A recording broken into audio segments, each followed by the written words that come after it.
visit Santa Cruz a couple of times. We've gone up and down the coast and traveled around. Yes, the coast is so gorgeous. Yeah. Okay. Mm-hmm.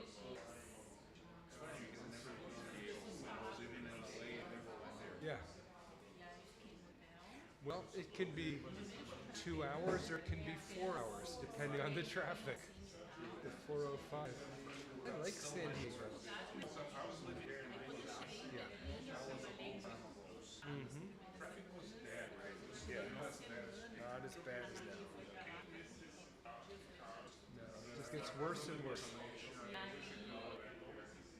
So, are you a professor here in Rio? Okay. Oferece. Okay. Oh, cool.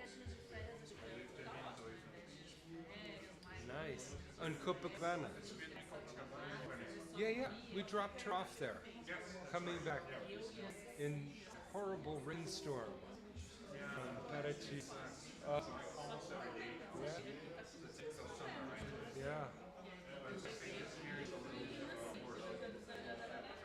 I've never driven in so much rain before. It was intense. Yeah. But we made it. It was okay. From Paraty, about 4 hours. 6 hours maybe from Ubatuba.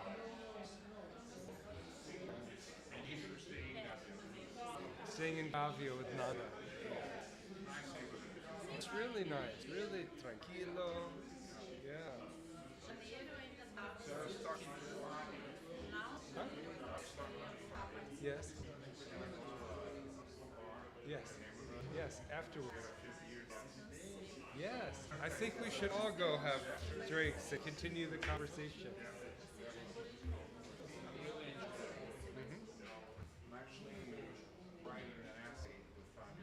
Okay. On what topic? Right. Great.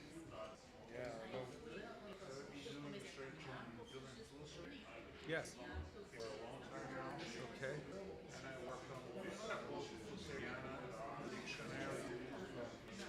No. No.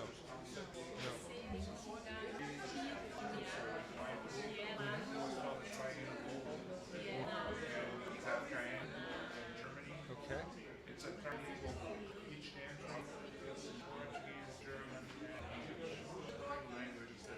yeah. Yeah. So I needed other translations in German and Portuguese. Cool. And I wrote some of That's a lot of work. I was in Germany.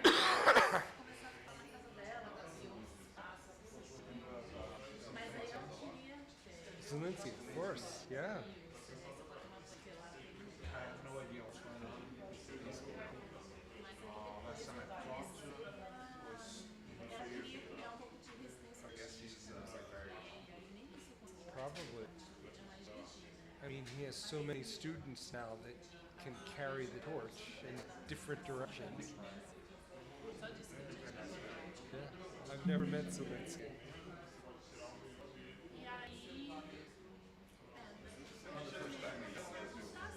No, I've been here a few times. First in 1989, and then 2004, and 2024, 2 months. Oh, yeah, twice in 2024. I went to Acre to visit the Honey Queen community in Rio Jordão, and I met Nanda in October 2024. And yeah, now back about 15 months later, I've been Tecno-xamanism, yeah. I got a grant from the Andy Warhol Foundation to research the exhibition. And so off from teaching, and I have some money to travel. And I came to Brazil first, and I went to Colombia on this trip. And I've also spent time in Peru. And I'm going in March to Asia, first to Korea, and then Japan, exploring to try to get a more global perspective on techno-xamanism. Yeah. In where? Buffalo. Okay. For a conference or why? You afraid you might?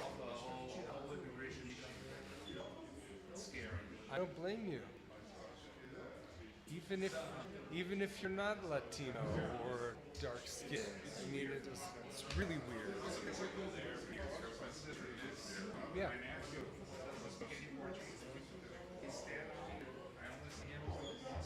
Yeah. Yeah. Yeah.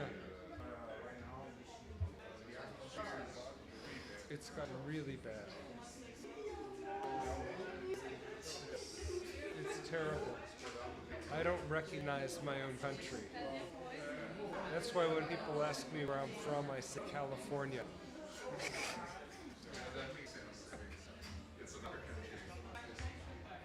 Let me check in on how things are doing with our remote visitors.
first Byron will start.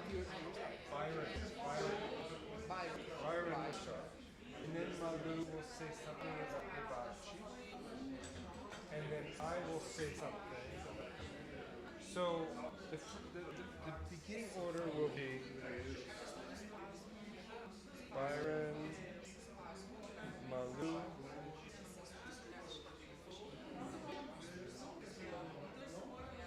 Edward, and then I think probably Fabiane. And then it will be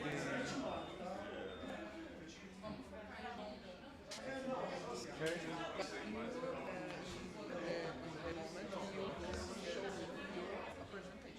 We don't have presentations. No, it's a discussion. That's why we want to pass the microphone around. We want it to flow. It's not a series of presentations. Fabiane, I'll be making a short presentation to set the foundation. Fabiane will be making a presentation. You know Fabiane? And then it's open discussion. There's no order. And the mix with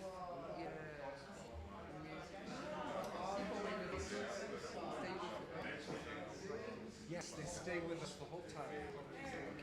Yes. Okay? All right.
Eu não vou até sentir.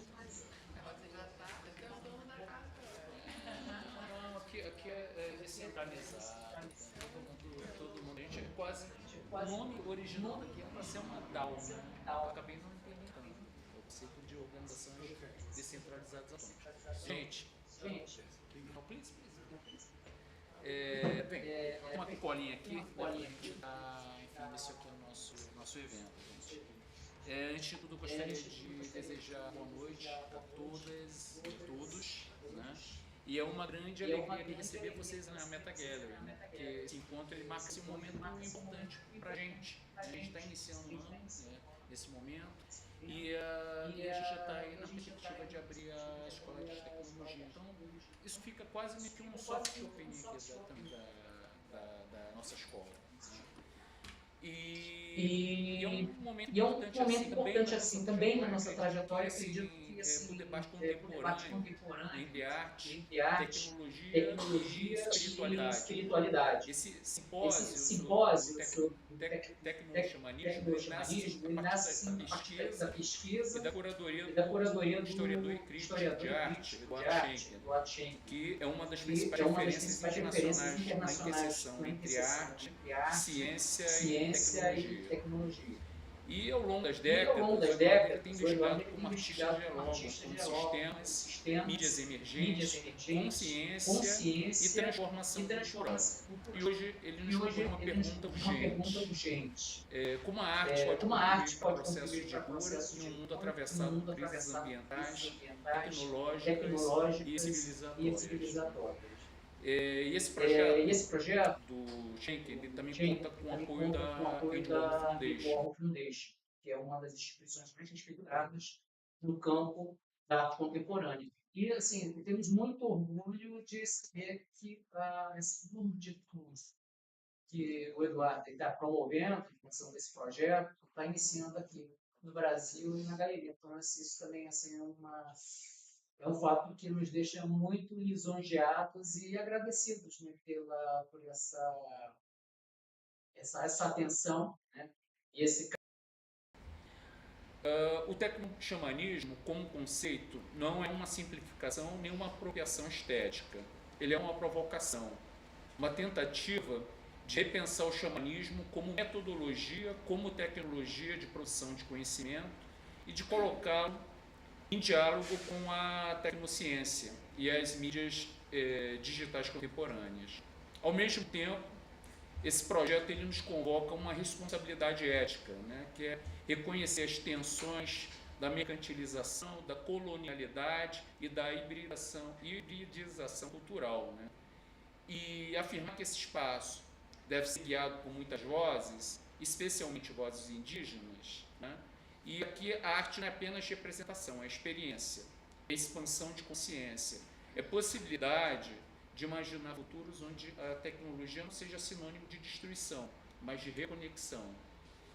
E para a Meta Gallery, esse simpósio é reafirmar nosso compromisso como uma arte que pensa criticamente o presente e atua sobre ele, né? Um espaço onde inovação e reflexão caminham juntas. Quero agradecer assim profundamente ao Edward, a todos os parceiros que estão participando desse projeto junto com ele, especialmente também ao Nano, a Malu e a todas essas pessoas assim magníficas, né, que vão muito além da caixinha, né, vão muito além de apenas se dedicar ao seu processo de pesquisa enfim, aos seus nichos acadêmicos, né, e expandem isso e criam essa possibilidade de democratizar esse acesso para todo mundo na sociedade, né? Porque eu acho que é isso. Acho que é o que se trata e é o que também é o nosso propósito, é furar bolhas, né?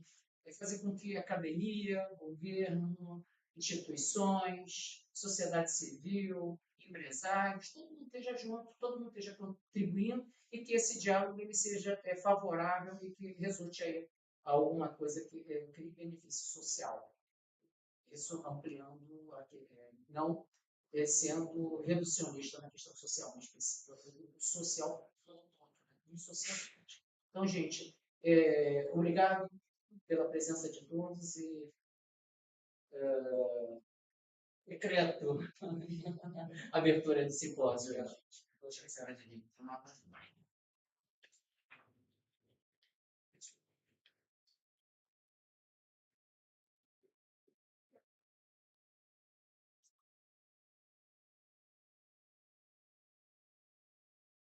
Thank you so much for that introduction, Myra.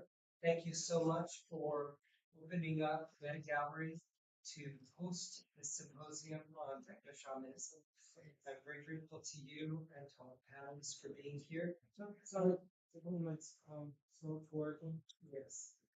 So as you can see, we're having automatic AI simultaneous translation from English to Portuguese. Please would try. Yes, it was working a minute ago.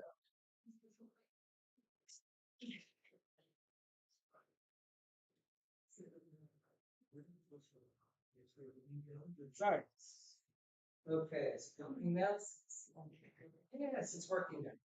So thank you very much for that beautiful introduction, Byron. Thank you for opening up Meta Gallery to host this symposium on Tecno-xamanism.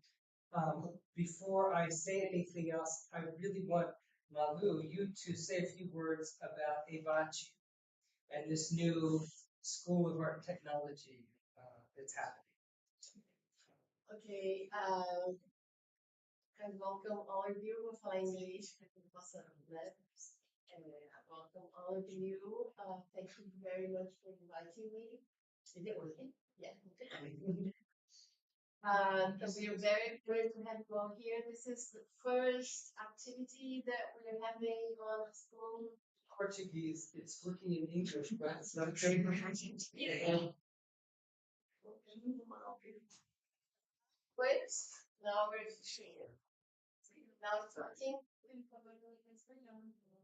Is it working for me? Se a gente fala em português, ele também traduz para o inglês. It's too complicated to switch back. Yeah, eu tenho que selecionar o idioma que ele está falando e de onde ele vem. Então, tipo assim, ele vê sotaque, essas coisas. Então, Não dá para ter Não tem que falar em inglês. We have to speak loud. Yes. So the microphone picks us up. Yeah, so we can pick it up. Anyway, this is our first event of the School of Art and Technology. We are beginning this year this very amazing project that's going to be focusing on forming new professionals for the artistic and creative industry, to be able to put them in the market, to be able to have people that know how to work with art and technology in Rio, that can work in museums, in cultural centers, in schools. And the whole school has the idea of also giving an opportunity for the students and for people that work in this area to work with us. So the school itself is already an opportunity to be working on the subject in the area of art and technology. So we'll probably be beginning we have a website that we're going to be sharing with you, and we'll begin our formal course activities on the month of April. But we're having some events and some things that we're going to be sharing with you in the gallery along with the month of March. So you're invited to participate. And we're beginning with Edward Shanken with this interesting discussion on the project that he's bringing to us. So it's very important for us that the new ideas, that the new interventions and the new visions on art and technology are being shared in this space for people that are going to be working with this in the future. So this is very important. Thank you. Thank you. I got a message, excuse me, I got a message from remote participants that they can't hear very well. I don't know if you can increase the volume to them, please.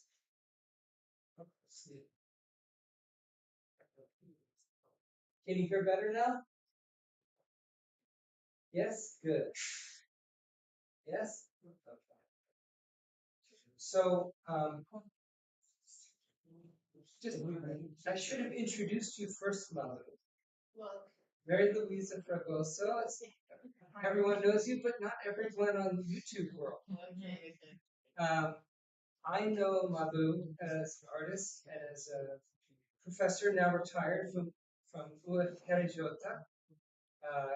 where you were one of the founders of the Nano Lab, Guto, and now the head of the EBACE, Escola Brasileira de Arte, Tecnologia. Sim, muito bem. So thank you, Malu. I won't introduce everyone. Please introduce yourselves. Just say a few words about yourself before you speak. Oh, thank you. So we have 6 of us here today, and we have joining us remotely from France, Isabelle Arvers, and from Colombia, but in Mexico, Bárbara Santos, and from Sao Paulo, Tania Fraga. And we have Guto Nobrega, Walmeiri Ribeiro, Cila McDowell, and Fabiane Borges. I'm really delighted to have this incredible group of people here. We have 3 people from Nano, presenting Nano, and oferece, where I was a visiting scholar last year, and found really kindred spirits because there are not a lot of people working in this area in the world. But there is a critical mass here in Brazil, and especially in the Tecno. So this is a very special place to have this conversation about Tecno-xamanism. And I'm so delighted to be having it here as well. If we can pull up my slides, please. I'd just like to introduce people in the audience who are familiar with the term Tecno-xamanism to what it is that we're talking about. We need to go to the first slide.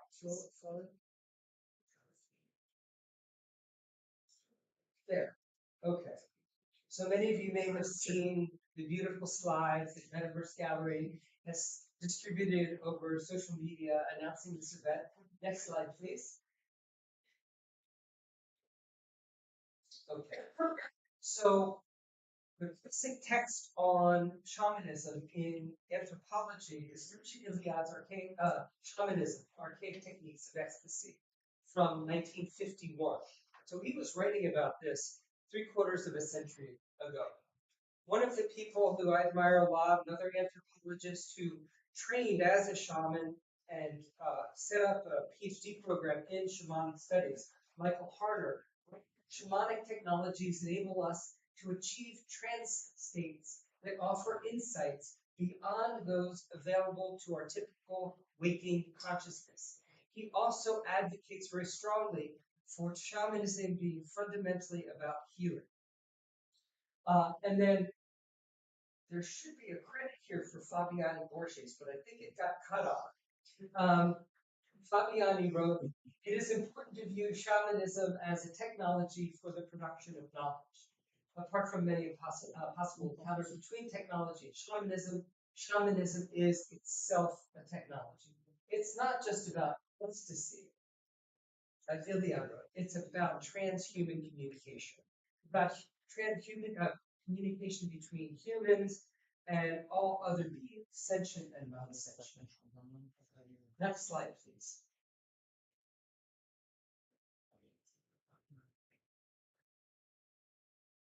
Okay, we've got to talk a little bit here. Following Carter, I believe, who says that shamanism is fundamentally about healing, I believe that techno-shamanism also must fundamentally be about healing and expanding consciousness. I see techno-shamanism as proposals, not as a thing. And I see it not just as one thing, but as many possible things. I see it as a proposal to explore the possible synergies that can emerge by joining together the powerful technologies of shamanic cultures with the powerful technologies of post-industrial cultures. And I see these synergies as serving a function of healing for individuals, communities, and the planet as a whole. So as I mentioned, I see techno-shamanism as an open field, not just one thing. And that's why I'm calling this symposium and the exhibition that I'm curating would open in 2028 in the US at Real Artways in Hartford, Connecticut. I see this, I call it techno-shamanisms to emphasize the plurality of possibilities of techno-shamanism. I'm just one voice, and I don't want to limit techno-shamanism to my voice. I want it to be fit for many interpretations. And as Byron mentioned also, the importance of having indigenous voices in defining what techno-shamanism is. Okay, so this, what I call think tank discussion. This is not a series of talks. We're going to have a conversation. And the participants will ask maybe to see a video or an image they've loaded up to a drive, just as an illustration for the ideas they're talking about, including their own work, because these are artists who are working in techno-shamanic ways. So I've brought together here, and I'm very grateful for your participation, leading voices, artists, theorists, practitioners, curators, and educators to talk about and explore the possibilities of techno-shamanism. Just a minute.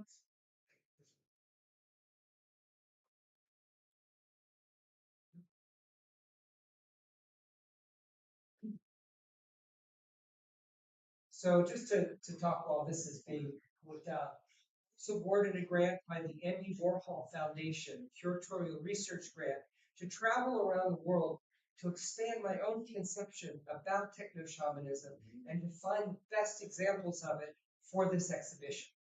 The first place I've come is Brazil, and I went to Colombia, and now I'm back in Brazil, leading this symposium that feeds into awareness about techno-shamanism and my own curatorial efforts on this exhibition. So my goal for the exhibition is to identify the best examples. I come to looking for these examples with just a very basic framework about techno-shamanism, about healing, the individual world. But I don't want to have a theoretically determined definition of techno-shamanism. I want techno-shamanism to emerge as a result of the works that we identify as the monuments of the field. Yeah? So it's driven by the work, not by a theory. Yeah? Oh, clear. Okay. Next slide, please. So one of the early people to start defining the field of techno-shamanism, even though he didn't use the word, is Roy Ascott, who's played a very important role in the field of art technology here in Brazil. Guto, you were a student of Roy's. Tania Fraga, one of our participants, worked closely with him. You went, Malu, you went to Mato Grosso with the shaman, Roy Ascott. Yes. So Roy theorized parallels between the dual consciousness that emerges in shamanic ceremonies and the expanded field of consciousness afforded by emerging telematic technologies, post-industrial technologies. And he writes, this ancient ritual mirrors our contemporary artistic aspirations using digital technologies. So this is a very early theorization of joining shamanic technologies and post-industrial technologies, 1998. And this is Roy with Pages in Mato Grosso. And yeah, Tania, you were there. Next slide, please. So all of that visit to the Pages in Mato Grosso. Tania will speak more, I'm sure, about her work, shamanic web, very closely related in a way to Roy Ascott's essay, Reading the Shamanic Web. Next slide, please. Todo mundo sabe falar inglês, né? Não estão me entendendo?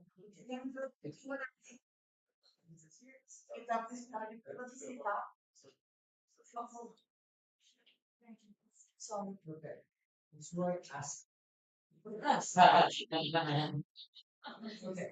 So one of the early techno-shamanisms in my research is a Chilean-born artist, Juan Dowd, who made an incredible video called The Laughing Alley 1979. He went to the Amazon and stayed with the Yanomami in the southern part of Venezuela, near the border of Brazil, and participated in Yopo ceremonies with them. And he brought video cameras and let them use the video cameras to document their own pictures. So I consider Juan Dowd a prototype of the techno-shaman. Next slide, please.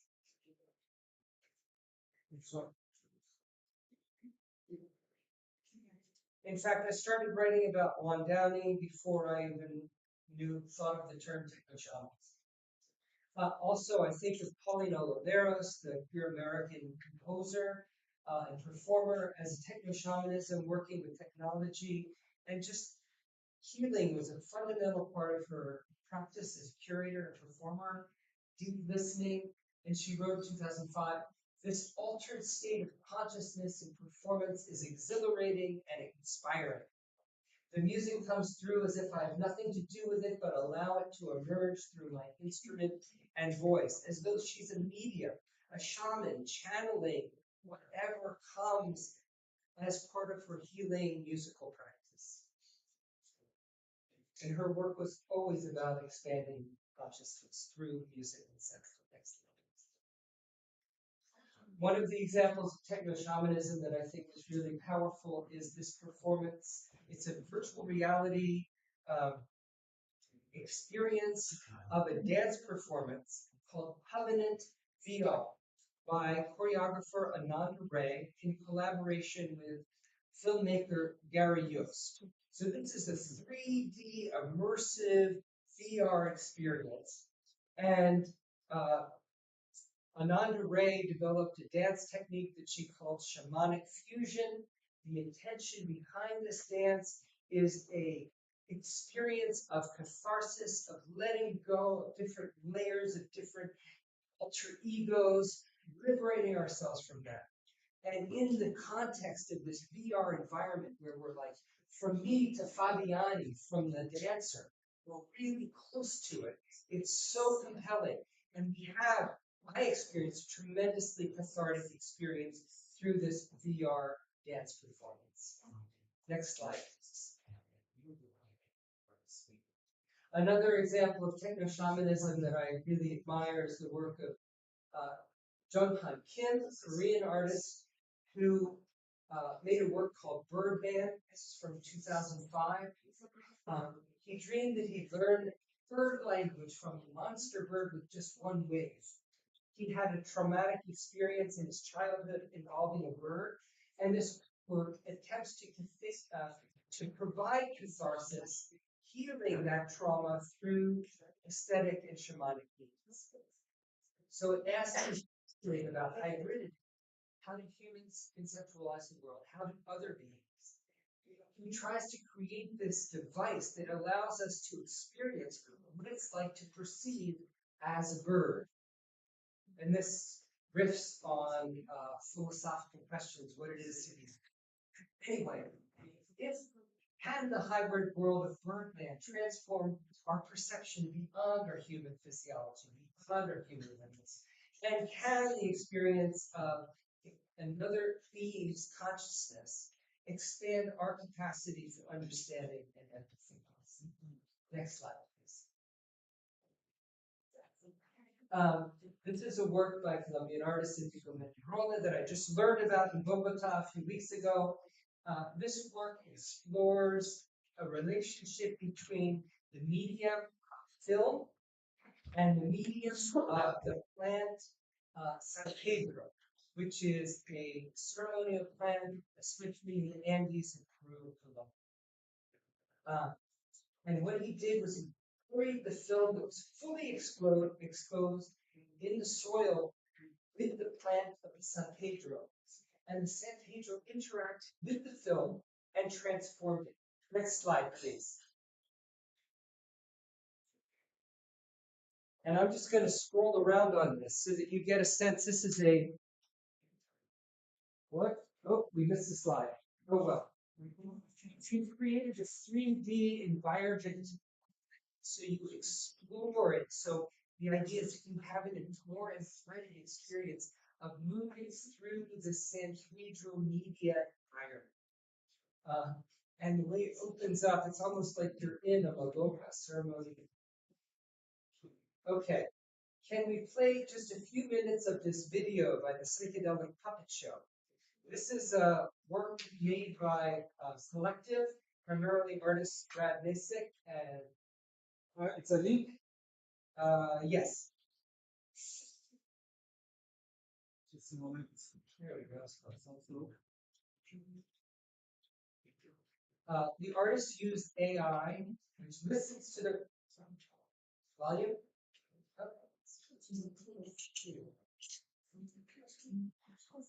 So they use AI, and the intention of these videos, psychedelic puppets, come down to earth from no one knows where. The scientists don't understand. And they're here to liberate us from our psychological shackles. And so these videos use technology, AI, to, yeah, can we get the volume up, please?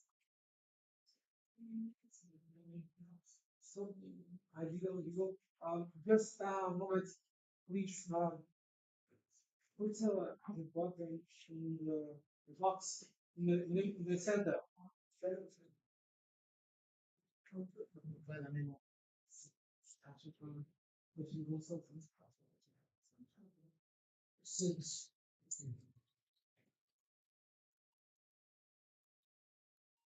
I just want to play a minute of this video so you get a sense. Confidential psychiatric report.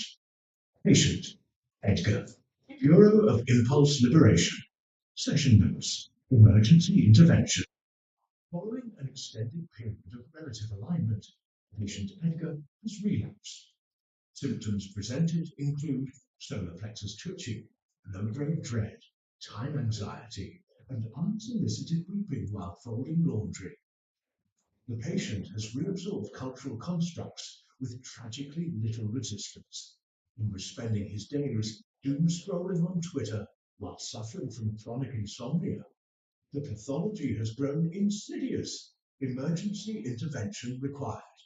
Enter Operation Burning Man, a convulsive electroshock therapy of the soul. Wearing nothing but a tutu and some glitter, the patient was helicopter dropped into the mythic navel of Nevada's Black Rock Desert, an interdimensional threshold where ontology goes topless and logic burns in effigy. For 7 days, Edgar's agonia crust was exfoliated by wind, dust, nudity, and 3 million technologies. Done. Okay, so you get the idea. The subject has this relapse into normalcy, and there has to be an intervention, so they abduct him and send him to Burning Man in the middle of the Black Rock Desert, where he's liberated again. So this I think of as another type of techno-shamanism. So I just wanted to lay out some examples, because for me, techno-shamanism is about the work that's created. It's not about a theory that determines the whole. And I hope that we'll learn more about techno-shamanism by seeing more examples and hearing more ideas, more theories about it from our other panelists. Now, I've invited Fabiane Borges, who has worked closely with Guto and Malu, and also is connected to this novel, and is, in my mind, the leading voice in the field of techno-shamanism. Fabiane, you have organized many, many international manifestations of techno-shamanism. You published a book called Tecno-xamanism and many articles. And when I was first starting to research this topic, we had some exchanges over Facebook, and your readings became really important to my theorization, my thinking about it, the sorts of works that I identify as it. So I've asked you, as a special guest coming up all the way from Ubatuba to give us a little overview of your work in Tecno-xamanism. And I'm going to set my timer for 10 minutes. Okay, so So can you bring... like, thank you. Eddie is difficult to interview because he's so this performatic person, his certain language and the failure. So I will try to make the same, but I don't know if me. Okay. My first image. I would like to say as well, love to be with Nano. Nano was my school after my first close PhD. And it's so interesting this connection between Meta Gallery and Nano. I think it's full of fruits. The students and later and the people who are to be Malus and people who are working here. I think it's an incredible connection you two. And I feel a big part of it. And thank you for bringing me again, Ryan. So, where is my image? It's the first one. No. It's the continuity of continuity that I like to do fetch. Eu trouxe isso aqui para ler, porque aí eu leio rápido, senão eu vou falar, olha, eu demorei 5 minutos a isso, né? No, that's my stuff. The next one is mine. Vai dizer Tecno-xamanismos todo em preto. Aí, ó. Tá. Então, I want you to pay attention that special clinic for the future. Tecno-xamanismos for the future. I'm psychologist and I'm from Magé, so I'm from the frontier of our culture. South frontier of South Middle Drive. And I'm a Japanese person, and I always work with the frontier program from frontier ideas, and I always experiment on here. So I work with art science technology, and but my is art science technology. So it's four disciplines to work with. But let's try. This plan for the future is how I see the Tecno-xamanismos. Next, please. Angie.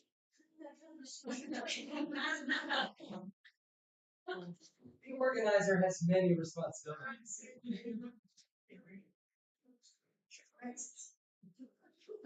So, to show you this incredible tactic archive that my incredible friend Isabelle Arvers organized with the electronic archives, where she tried to tell the history of the internet, the free software and all the movements of internet in Brazil and in the world. To what after we speak better, and what we when the things surgiram came about. If you want, you can go to the archives in the internet. See that this development of this research. Where is Tecno-xamanism here? Yes, between 2011, 2014. So you can find a lot of another things here, like digital culture, cockfight, culture, some feminism, magic, and things that was going on in that time where we were creating many different groups of cultural and internet, maker and do it yourself and all this. So please, if you are curious about it, just looking for Gisele after drilling, she can explain better. Next, please.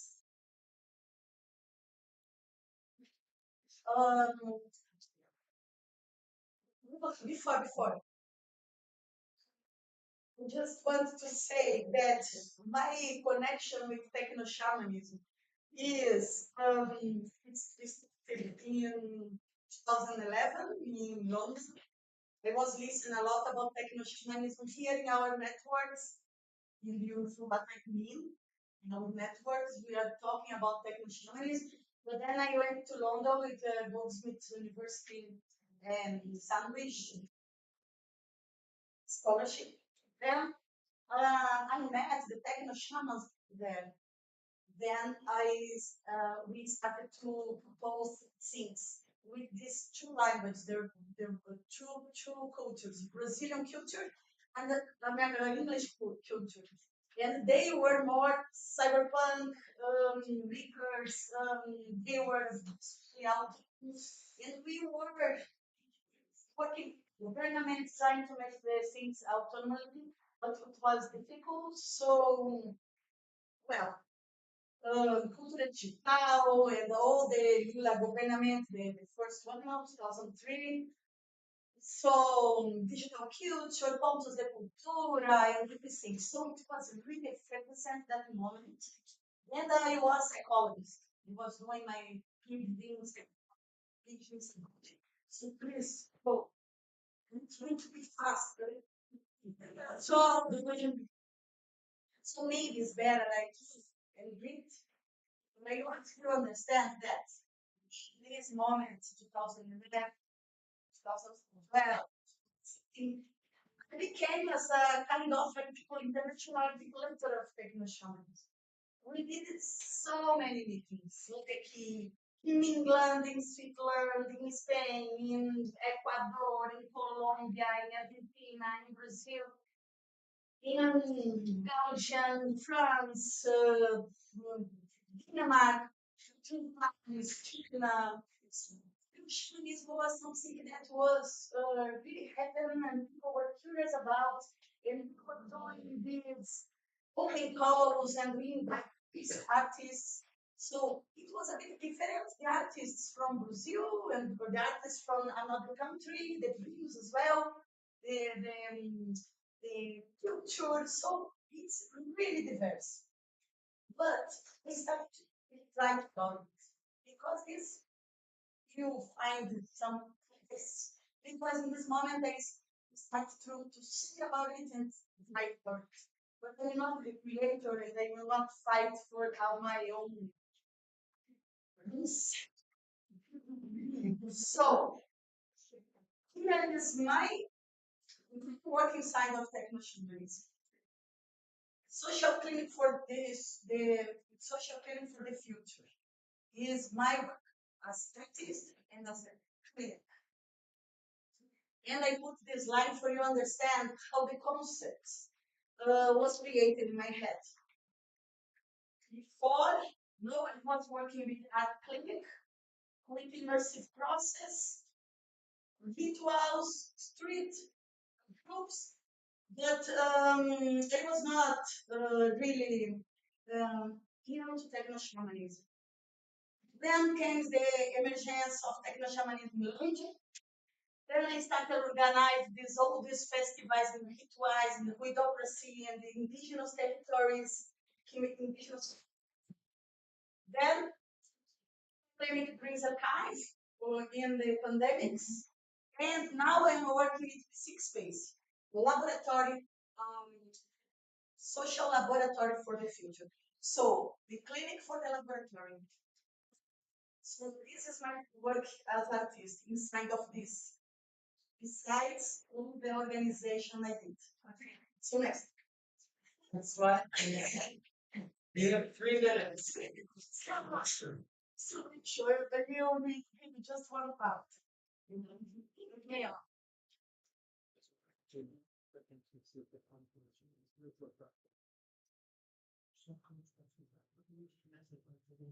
I will just a little piece. What are we looking at here? Okay. You see, it's 3 minutes. Laboratory we did in the institute. And then this was a ritual with lots of clothes and people really into that. So it was one of the first laboratories in the city. So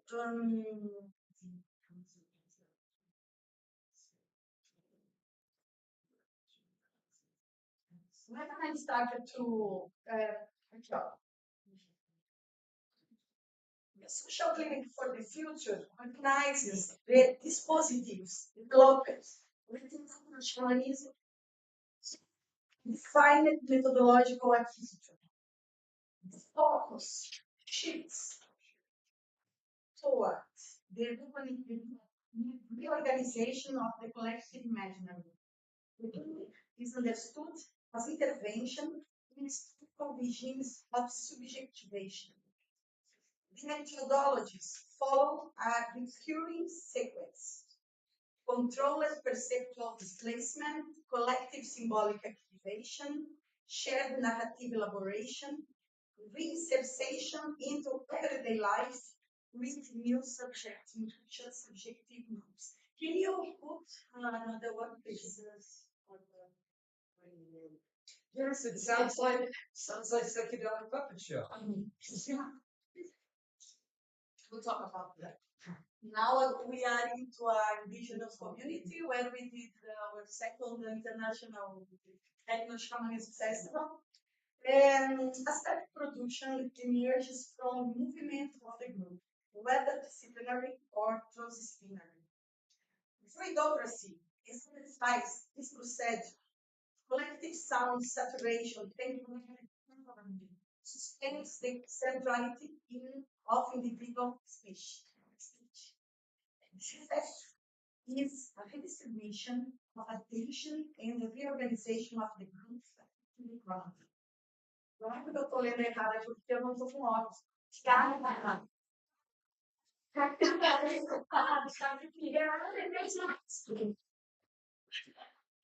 Sai plasticity and space between other categories. I am clean. What?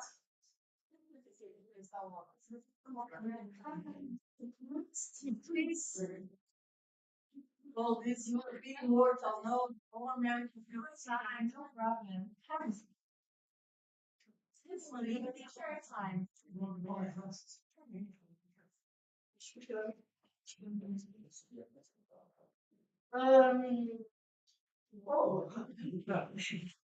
So it's hard to work with friends. And dreams we worked with was incredible. Let's talk about indigenous. So you will see now is some technologies of behavior that they are giving to us. They are teaching us here. The next slide will not be because text. So no. Yes. So this moment, for example, was very interesting because we were in the festival and the indigenous said, okay, we did a lot of rituals. Now you will make the Science Technology Festival. So we said, okay, this night is with us. Then to fun, go the fight. We don't have bullets, we don't have instruments, we don't have anything. We don't have to make the instruments with the individual beginning with them. So it was very fun. But the difference was we were playing. So this is something that they music there. Doesn't want that science technology here. It was funny. Next, please. Heads up. This is and for the first thing is this stamp is not from the new indigenous people. This is from the indigenous people who did. Because in the end they said, you are so careta, we always go to the Universo Paralelo, we dance a lot. and here you just want to make machines and make these rituals. So this is an example of small things. So here is another incredible moment. We are fighting indigenous and non-indigenous. We are their fights, and of course, we lost. But it was tense because it's so simple. I got so sad. I started to cry because I want what I do. Like to be in the street, right? Channels we did. So it was extreme and I cried yesterday. I said, sorry, it's fun, right? But it's strong. It's like they are not there for playing just, it's very they put all the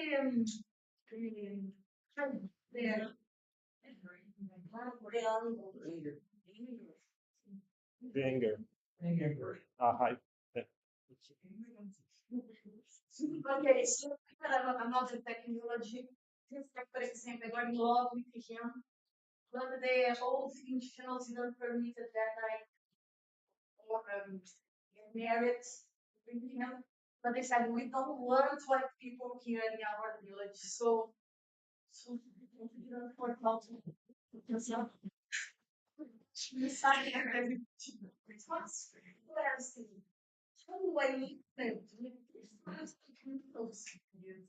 individuals, if you understand. And other ones, handsome as well, yeah. So this kind of things that they love it. Projection of movies that we did with them. Some artists did movies with them, and after they just executing their own houses. So it was fun. It was a kind of fireplace to be there. And next, what I want to say, as you can see now better. Next, please. The last project we did with Papa was this Mutirão for the health center. And after many difficulties, we did it. So I will show you a bit first. We made a campaign to get the money. So the next thing you can see the post-solution. But because they don't have medicals there, doctors, it's so difficult. They have to travel a lot. We're talking about Maria. Village, the name is Aldeia Pará. So this was a conquer that they asked for us and we did. So I'm so happy for me and one history. And don't ask me why this way. Because they wanted like this. They didn't want battle houses. And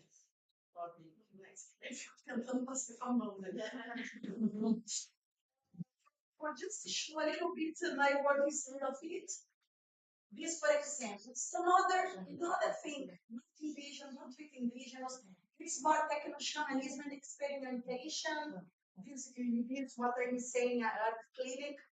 So this ritual, for example, was incredible because it was many people from different countries, and they brought their concentration and affinities, and we developed a history together. So this kind of things is my art, for example. I could say it's what you do as artist or as a clinic. I started not here. And here you participate was in Pulando no Tempo, sim, né? We tried to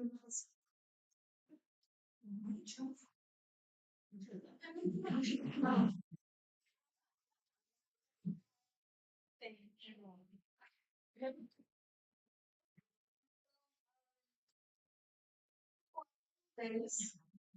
People were training these 10 days, and we made a lot of different methodologies for making these trainings come up, being conscious to the world and connect this unconscious. So this we call unconscious network. And it's interesting that 4 days or 50 days, in 5 days, people we started to, when they are passion, training together, talk about it. In 5 days, 6 days, they started to dream with symbols in common, you know? So it is really interesting. And for me, this is art clinic. In the end, we did open.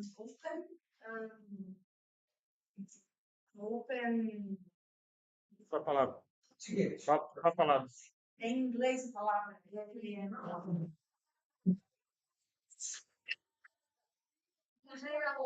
working process.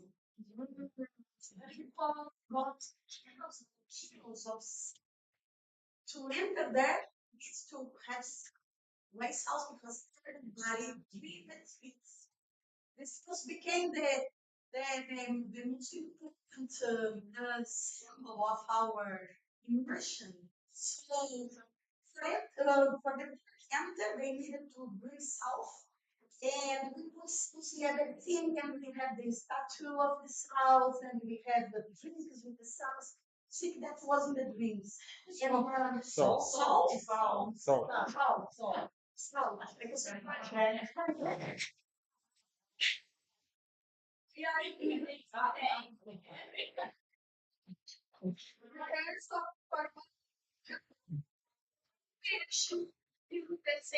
Now we are on our dreams in the desert, in the beach, in place to live. That's what was the certain wisdom. Like you really dreams, walking, looking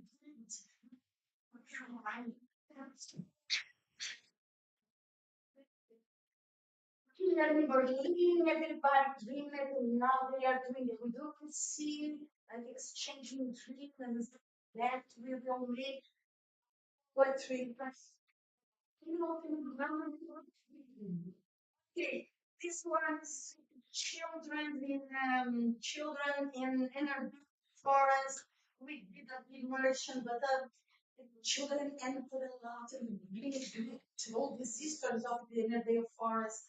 But I said, the father and mother of the children didn't like, and they had to leave inner forest. It was incredible. Here we did the Tecno-xamanismo with dreams, hijack dreams, hijack dreams, hijack filters versus anti-hijacked dreams. So we did that in the Switzerland Alps, and we are doing the same thing with that in this atmosphere, and we are exchanging our dreams. So I can. So this is another example.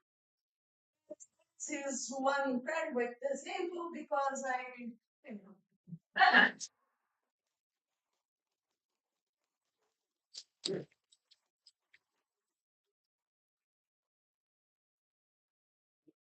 sorry. I know what you've next. Question. How many years did the festival at Aldeia Pará? Aldeia Pará was 2016. So it was more than 20 years. Twice. The first one was not in the village, it was in a city, but then the cacique insisted a lot for to be in the village. And then the first came out in 3 years. because the pandemic, it was very yes. It's really true, no? Thank you so much, Bobby. Enjoyed the conversation, and I also want to honor Isabelle Arvers, who's in Paris, where it's already 11:15. So what I'd like to do is invite Isabelle to say a few words. Can you please bring in the remote participants on the screen? And I know Isabelle, so she can share the photo again.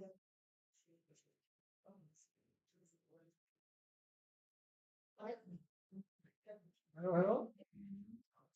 Hello, Isabelle. Do you hear us? Sure. Can you hear me? Yes.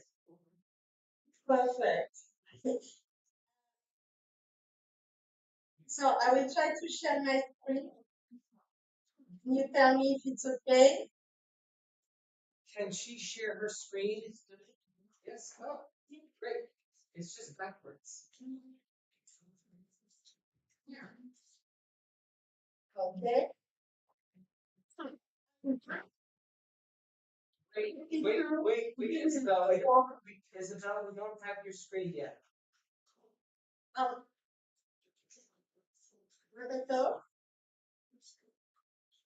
We're getting it. It's just taking a minute to juggle things in the video. Just a moment, please.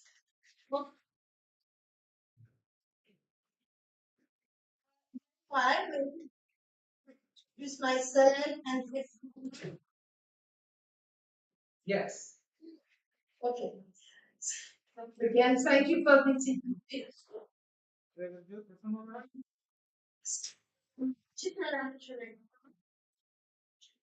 Just to make a transition,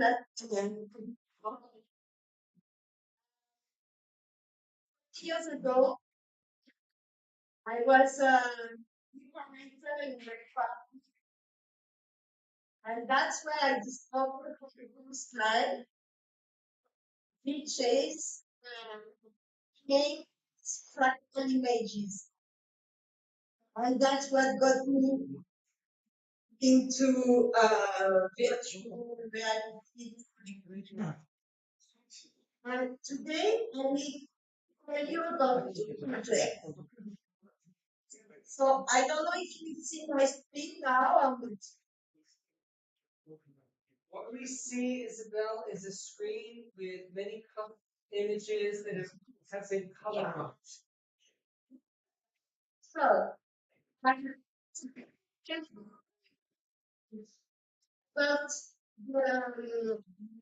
I am back Tecnologia. That was created on portfolio. You can see here. It's a collective of Brazilian different kind of business.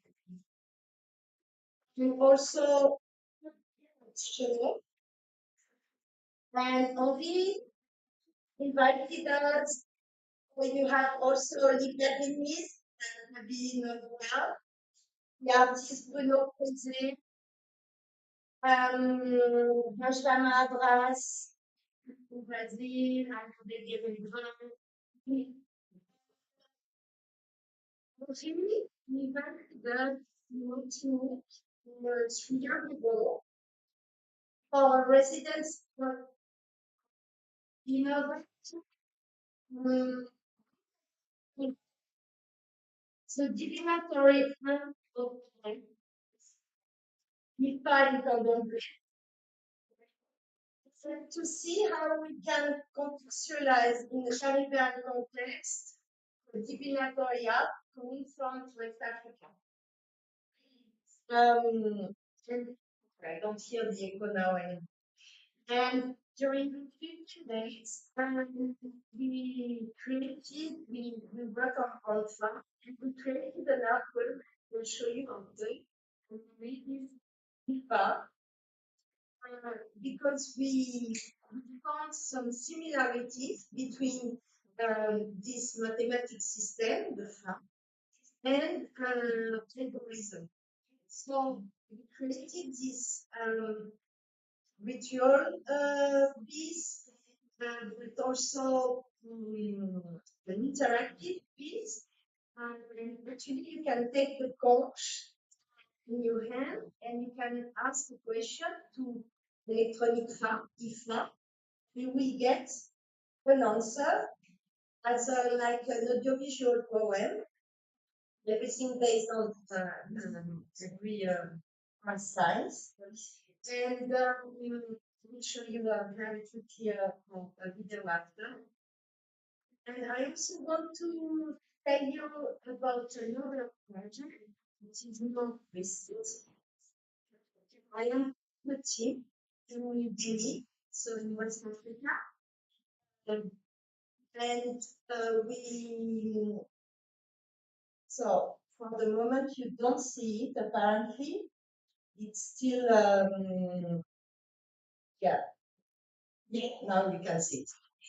So I'm part of the team for project. The name is Towards Ancestral Futures. So as the title of the book, title Fenaki. And actually, I curated 2 exhibitions in France with this paper. But for this project in Belgium, we took some funding from the Beninese government to enhance and highlight the material heritage of Vodou through digital technology and video game culture. So here you can see. So you have artist painter Elan Tosu, an anthropologist, an architect, Exose Kutempa. Here you can see his highly less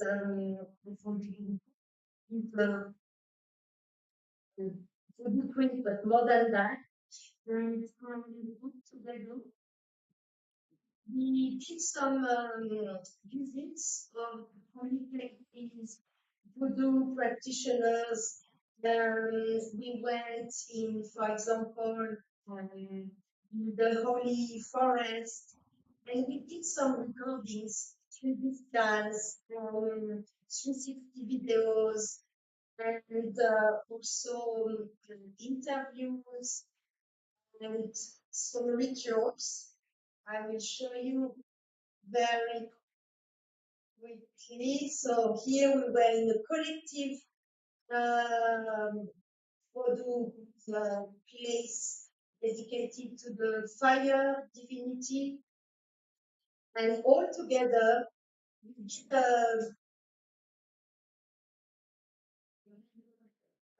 prayer, a ceremony, a ritual on the river Mono. And we put it fire on a calabash, honoring the spirits and praying for our project. And here you can see that we were like doing 3D scans, 360 videos. And if you still can see my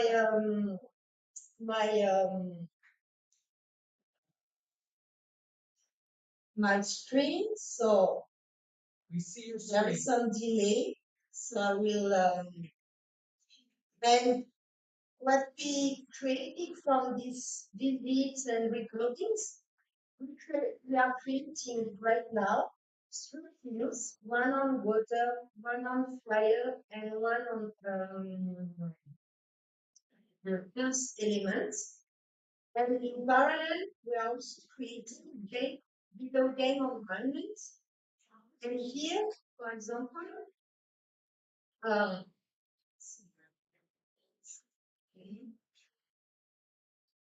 here you see what we recreated in a video game environment from the 3D scan.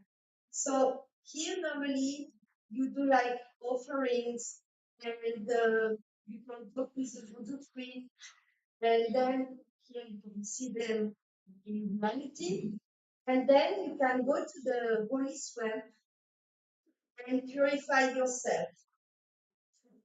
And I will go a bit faster. And then there is another game environment in which you can go in the holy forest and the artifacts. We scan all the artifacts in the forest. And the idea of doing all of that is to allow the audience. So we will present an exhibition in May in Cotonou, in Benin. So the idea is to allow the audience to live the same experience we had while we were visiting the producers of the holy places. For example, here we are at His Holiness Shabasi. He is a very high dignitary in Vodou, and he's really related to the fire, the divinity. The end of this game experience, we're gonna put the fire to the calabash. So as you can see, we really try to use the technology to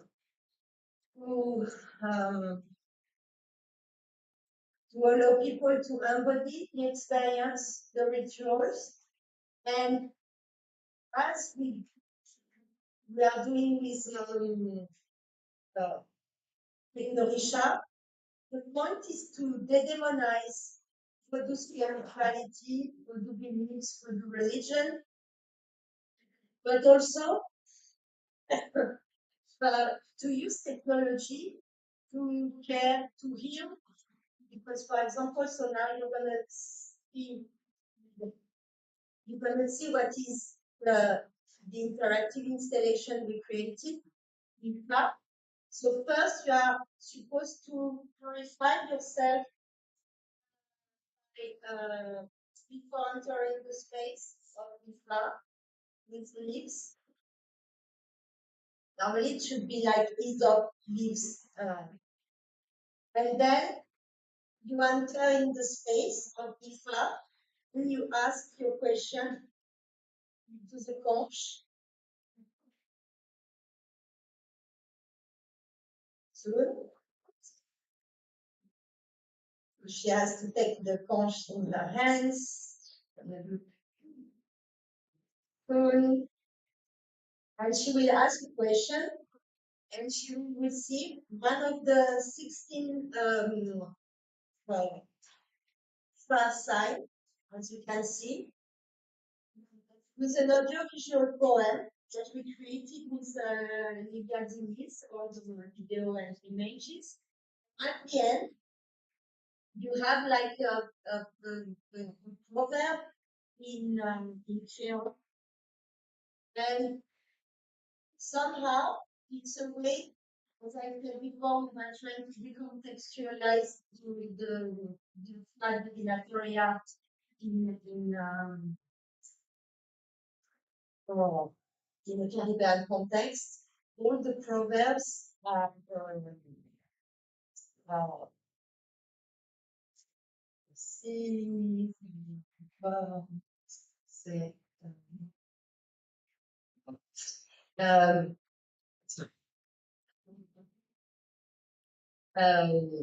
but they are linked to the allegories that you can find. So, what I wanted also to say to finish, and also talking about the project in Benin, why we are using games to exchange and discuss with Vodou spirituality. For us, it's a way to reconnect the new generation with their culture, using games as a medium to create a connection, a reconnection, and also to show that it's not only like we do flowers and black magic, so much more than that. Thank you very much.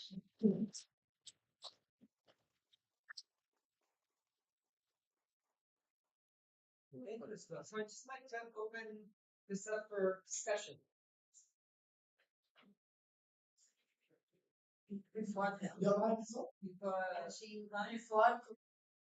We're not having talks. I wanted Isabelle because it's 11 o'clock our time. Well, Can she hear us? is there translation? No, they can hear us. You can hear us, yes? Can you hear us? Yes? They hear us, yes? Okay. This is just for the translation. So the translation isn't working, but I can't control that. Can we get the translation working? Thank you. Yeah, we have to log in every 5 minutes. Okay. No, I just want to open things up for conversation. The idea of this is not to have a series of talks. It's to have a conversation.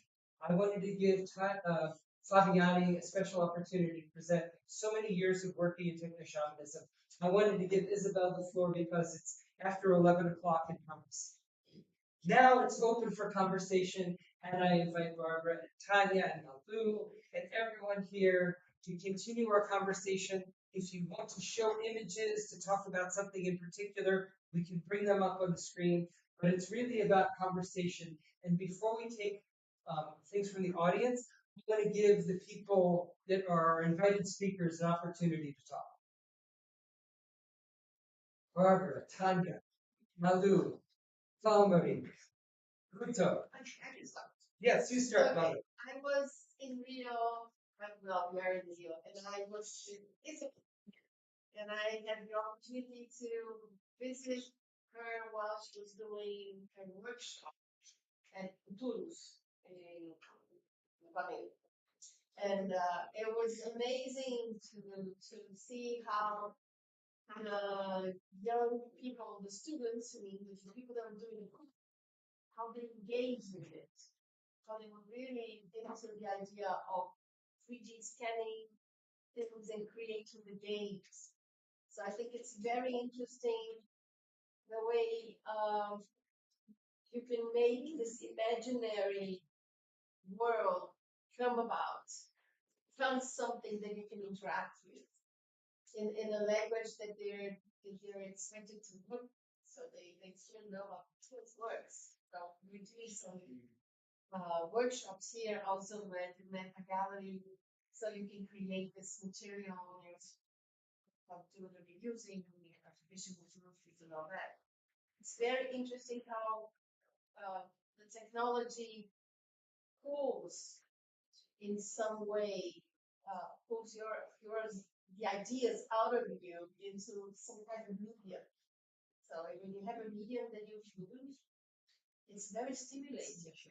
So how can we connect this media with things that you believe and things that are part of your reality, and they can kind of give you this expanded conscious of the world. How can we do that? So we have different experiences here.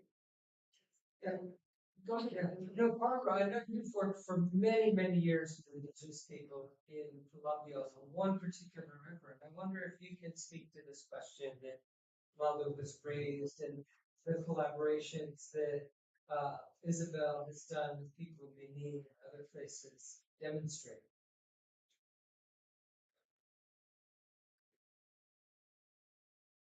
I couldn't understand really well what Malu said. Sorry about that. Barbara, I'm in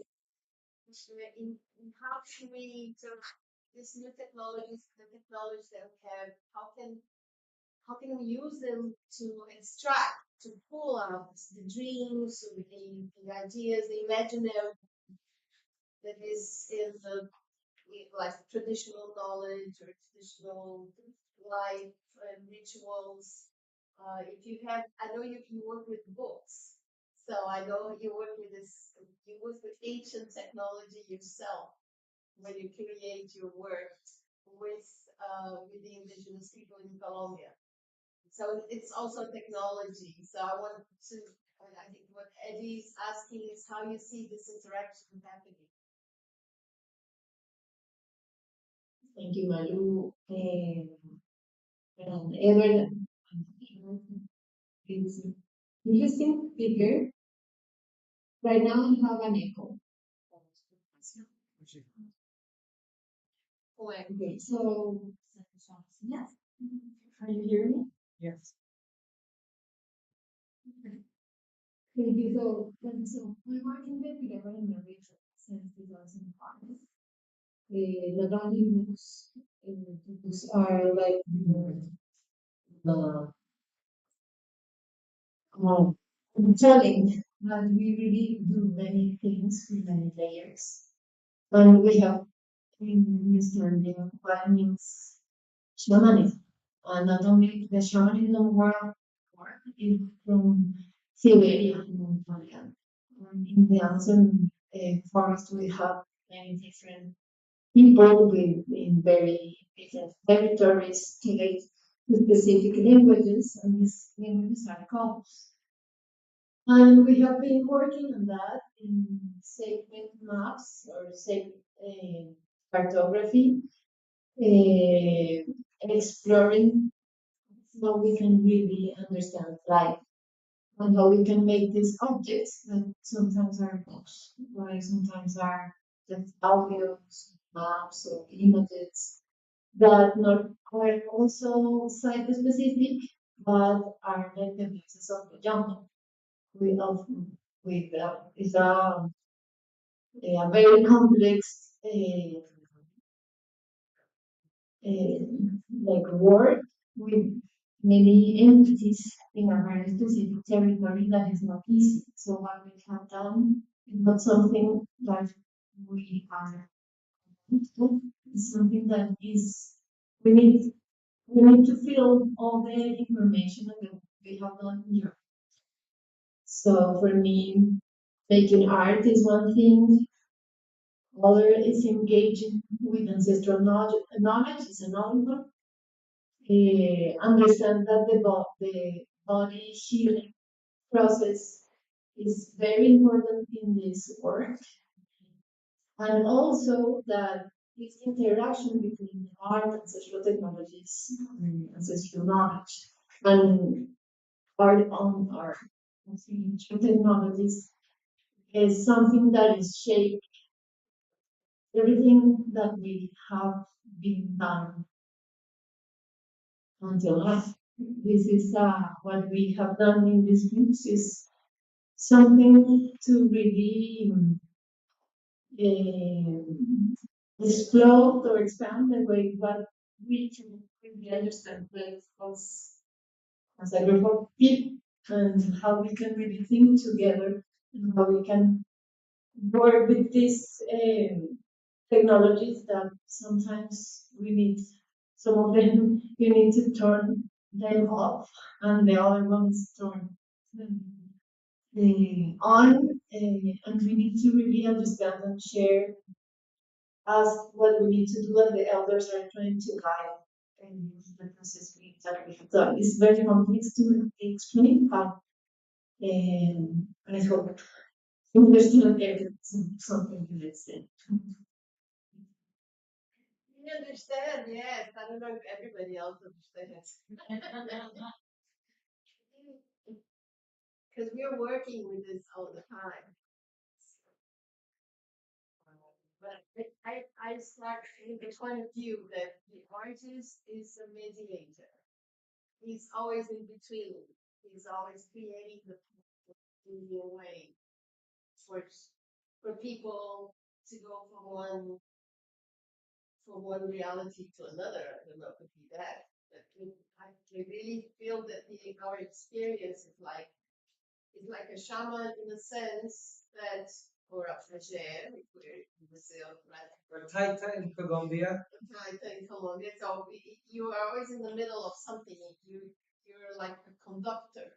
You conduce things from one place to another. And I think the artist has this role in the moment that we're living. I don't know what you think. I feel myself like that. think the problem starts when the artist. I respond or something somebody else want to speak? No, you will talk now.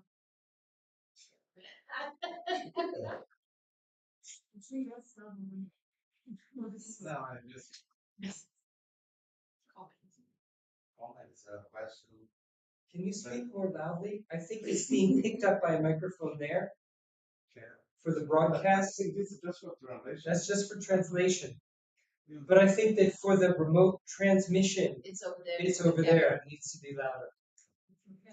No, I was just thinking about what Martin just said in terms of the mediator, because this I think is a common comparison between the artist and the shaman as well, a way of thinking.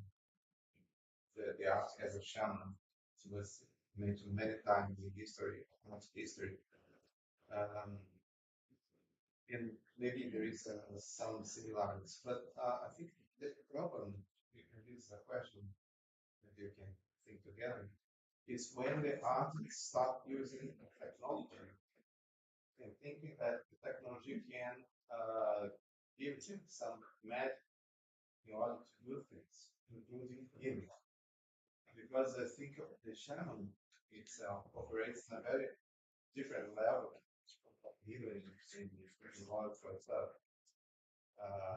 I agree with Oppenheimer in the sense that technology for me still looks like a toy for the white man.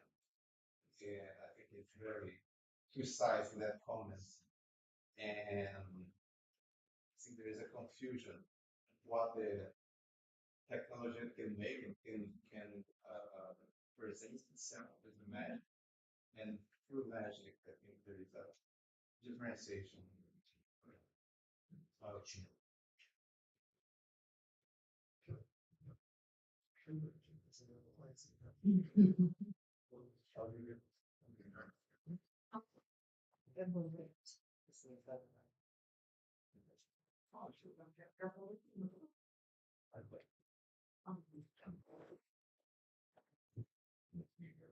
How many surveys?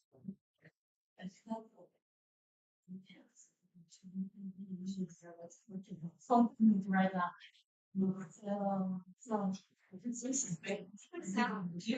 Yes, introduce yourself. Okay, I am Thomas. Ribeiro. I am not Walmeiri. Yes. Ribeiro. My name is not right with computer. And so I'm artist and printer and professor working here in Rio at the Fluminense University. University here. And so, and in my work, I work with fishing communities, painting digitals communities. There is some difference from that, maybe. I'm not working. I work with indigenous and Quilombola communities too, but a big part of my work, I am working with the fishermen communities. And here in Rio, I'm working with the fishing communities who lives for a long time. I started this project in 2016, and I'm still there working with these communities and growing up this these communities there.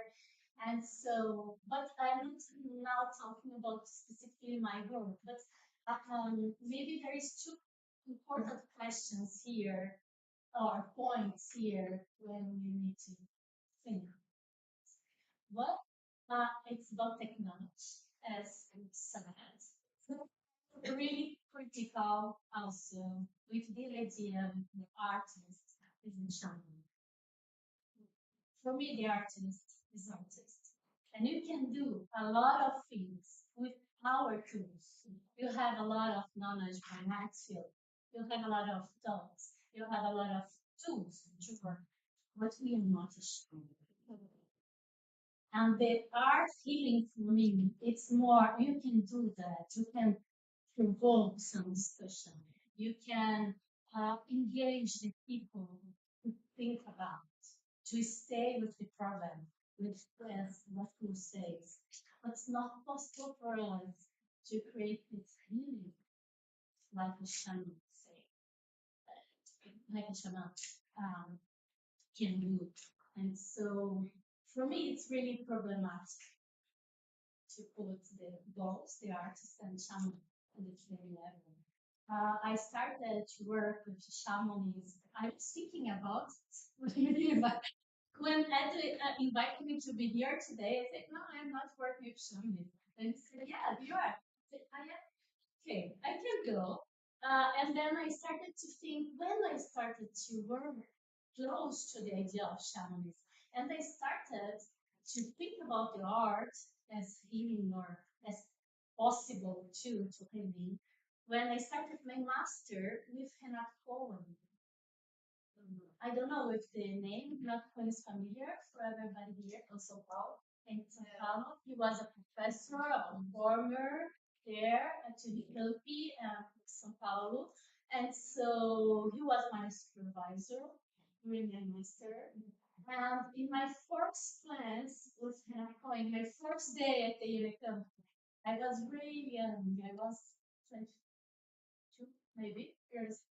And Renat Cohen creates some performative class for us. And in the end of it, he introduces to the group of the students the base of these novels. Each one he was transforming from the shadow thoughts to performative classes. And so, of course, this embedded process can create a lot of things for us and can propose some healing, but you need to think and to discuss about the word healing in this world today. And so, of course, in my work, I still work in the performative area. And so, in my work, I work with course technical thing for us. I work with lights and as Fabiane works with lights. And so there are some rituals in our work, I think. And I think it's really important to put these 3 points in the discussion. I stop here and let's see, just to introduce.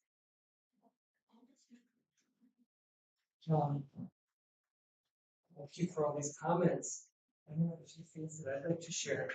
One, recently on social media, I saw that Nicolas Buria, famous French curator, very famous, very powerful French curator, is talking about artists as shamans in a totally different context. And Nicolas Buria is no fan of technology. So it's interesting to see him talking about shamanism in art when he's so antithetical to technology. And at least some of us here think of shamanism as a very powerful form of technology. Anyway, I think that these comments are really important. I don't think that any of the artists that I showed think of themselves as shamans. Yeah. And one of the questions is, can you be a techno-shaman if you're not a shaman? Is there a different threshold? Can we talk about an artist being a techno-shaman if they're not a shaman? Or not? So I think it's a lot to be a shaman and a lot to be an artist. And maybe too much to expect someone to be an artist and a shaman, although there are artists who are shamans. Shamans that are artists. Well, yeah, I mean, as Guto was saying, there's discourses. Joseph Beuys, talked about himself. He talked about the shaman, the artist shaman, cured, healed by Tartars when his Luftwaffe, plane crashed into Crimea. And then Jack Burnham wrote about the artist as shaman in probably the late 70s, early 80s, in a very different frame, not talking about Joseph Beuys. Yeah. Okay, please. Would someone like to get in? Hola, I don't know if Tania wanted to speak. For me, and I want to speak next. Me?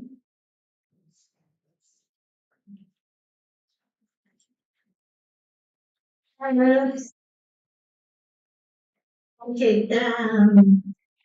Well, I want to just briefly put to you uh, my relationship with shamanism. Notice I have been running communities for years, and I have done many work. So I compare myself as a technical artistic shamanic artist.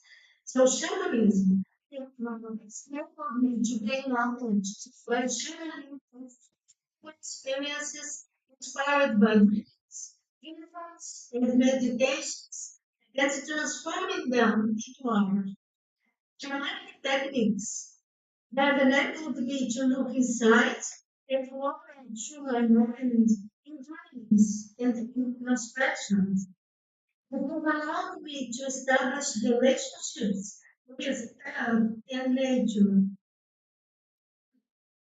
to reveal truths, to see the sublime, and to discover patterns that yield imaginative holistic forms of expression. Combined with years of Jungian creative imagination, kinetic and alchemical procedures, I have wandered through numbers, patterns, and codes, creating virtual and material realities. Computer technology has allowed me to express the multidimensionality and striking visuality of these experiences, as well as their non-verbal characteristics. For establishing analogies and correspondences, metaphors and memories that behave as immersive virtual realities, shapes, and sculptures. These realities go beyond mere representation, creating new agencies that encourage the emergence and expansion of our perception and of where configurations in our consciousness. I see myself as an agent of experiments that represent something that is inside my mind. I assemble visual cues from dreams and meditations. These experiments present themselves to the sensory experience of those who experience them, love them, and delight in them. Therefore, from these experiences, they gain existentiality and the potential to be things and achieve the status of realities. Observe the surrounding environment through the filters of my cognitive system, through which I can live and conceive this environment for ways to overcome the limitation of my cognition. Consequently, I seek through my work to expand consciousness and create realities acting in my mind, reinforcing the science of imagination. Over the years, I have sought the antinomy between entropy and syntropy, the primordial chaos and the order movement by life, in an alchemical union that causes life and its becoming. I have used this concept, and here I propose if you want to see something, the now is putting some words, some of them in the screen. Uh, the Shamanic Cura, 1996, 1997. The Shamanic is a podcast concept. I created the Shamanic journal and the postdoctoral research in UK as well as my supervisor. Something like I created Aurora 2009 running started with script with Nick Williams dance construction company, an American dancer, with Aurora. And we have tours around the world. 2006 separated developments that is the spirit of the forest. Also done Tecnologia in São Paulo, with Tania Fraga, Fabiane Borges, with Fabrice Rocha. Which comes from 20 accolades in forest going. But we had the open years in 2013. Here in São Paulo also is made the witness. Manipulated their computer and she does it in her. We have this on the internet through YouTube. Has seen some very few because they are many works, very much more. These are the work that you are seeing, not Java. They are literally modeling language, a language that was created for in 1996. And I worked with this until 2003. Then I moved to Java, in Java 3D, where I have been working to do that.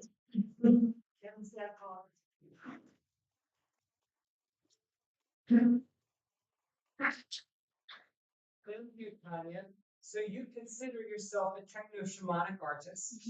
So maybe that partly answers the question that I was raising. We can hear people in Meta Gallery, but I wanted to say if you can show one image that we have done in the book, Yes. Tecnologia, Yes. that you can see, I can tell, this in the book of Healing as Technology. Just a moment. This one image where you can see the people dancing and they are thinking, and it's an image with the world with lights, radios.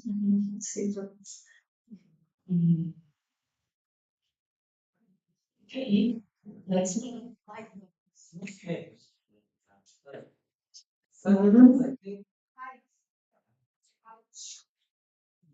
It's a drawing with 4 male dancing. In that type of the Healing as Technology. No. What folder? The folder. Healing is technology. Which image?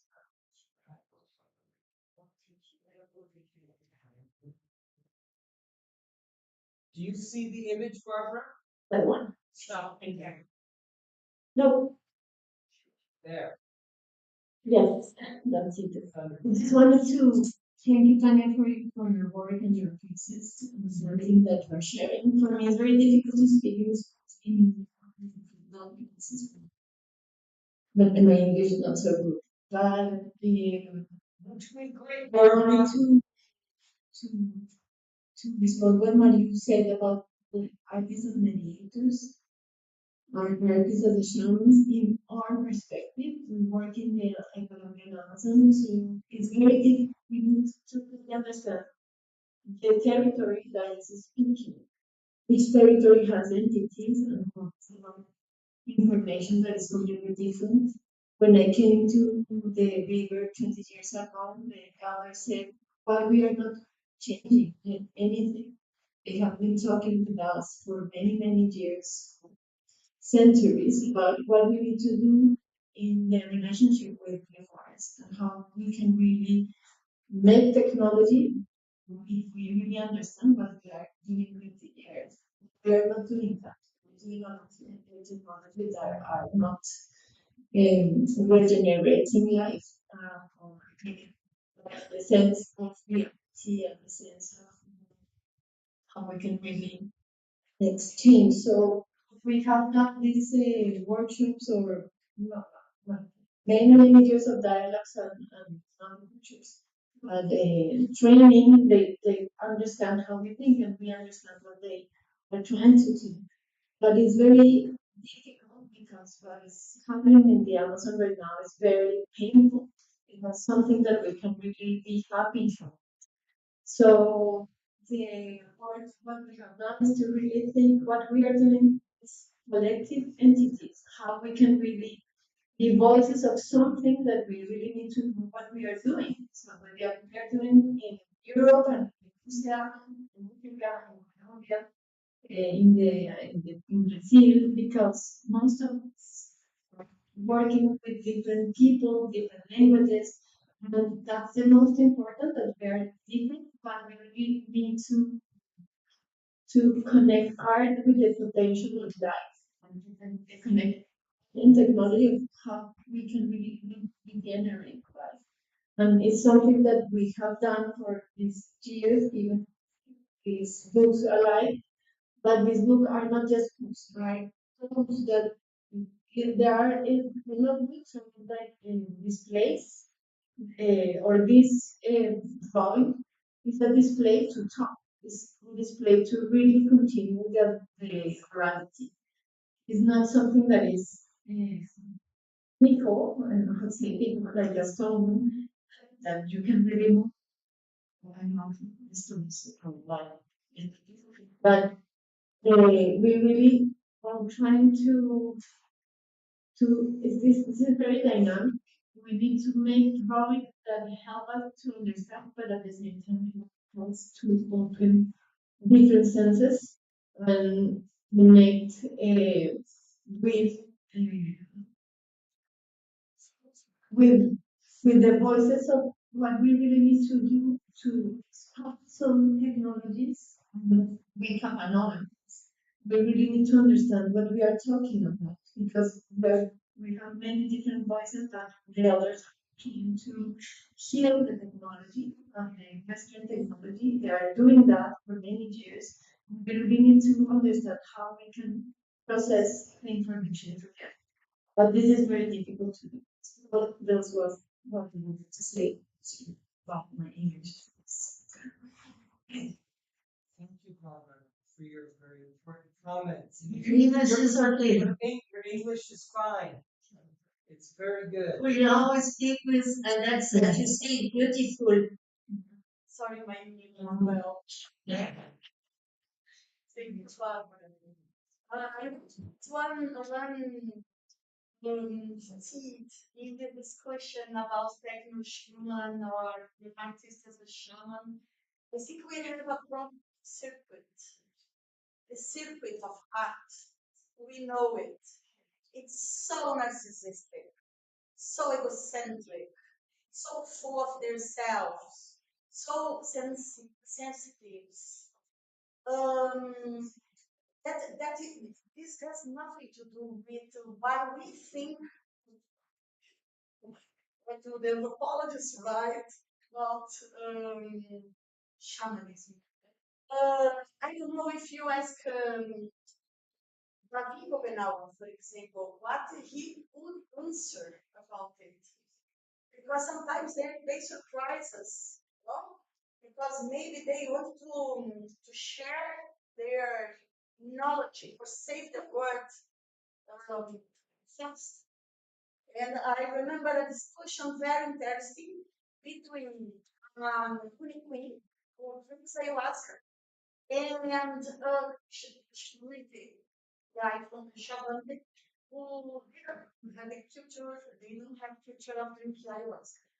So when the Queen was presenting ayahuasca at the USP in a event in Tetelage, the shaman said, why you want to do it with us? Why you want to share our technology, our the way we the indigenous is leading indigenous to make the last with all the work. And the Queen said, but it's not me, I don't want it. It's the that want it. And then he said, no, they should want it. You want to be famous. You want to give me ayahuasca for everybody. So the discussion was really interesting, and it will never end. This discussion will never end because it's two different points of views about what to do with our technology, with our knowledge, the indigenous knowledge. So I don't know what that he would say, but it's interesting. things, no? We will never, in a way, because they are so desperate as well to make people have another point of view, change their minds, change their ways to relate with the world. But my question is, how can we be shamans with this fucking narcissism? No? So tão vaidosos, tão nojentos. The circuit of art is one of the worst circuits in the world. It's they are corrupted, they are puxa-sacos. How do you say puxa-sacos? Brown noses. Brown noses.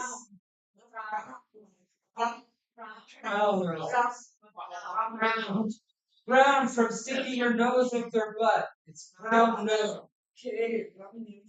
Yes, ma'am. Yeah.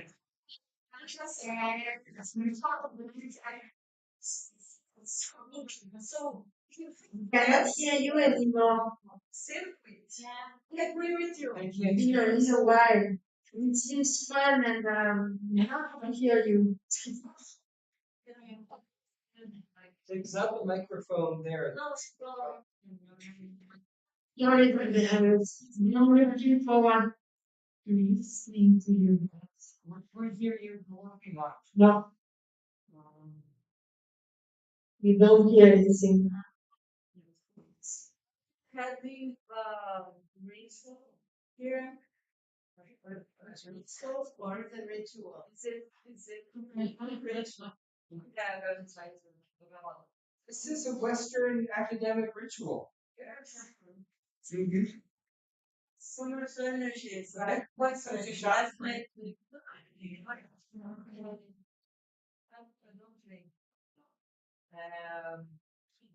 No, it's just I was thinking about the energy, it's like talking about that and being here in this place together.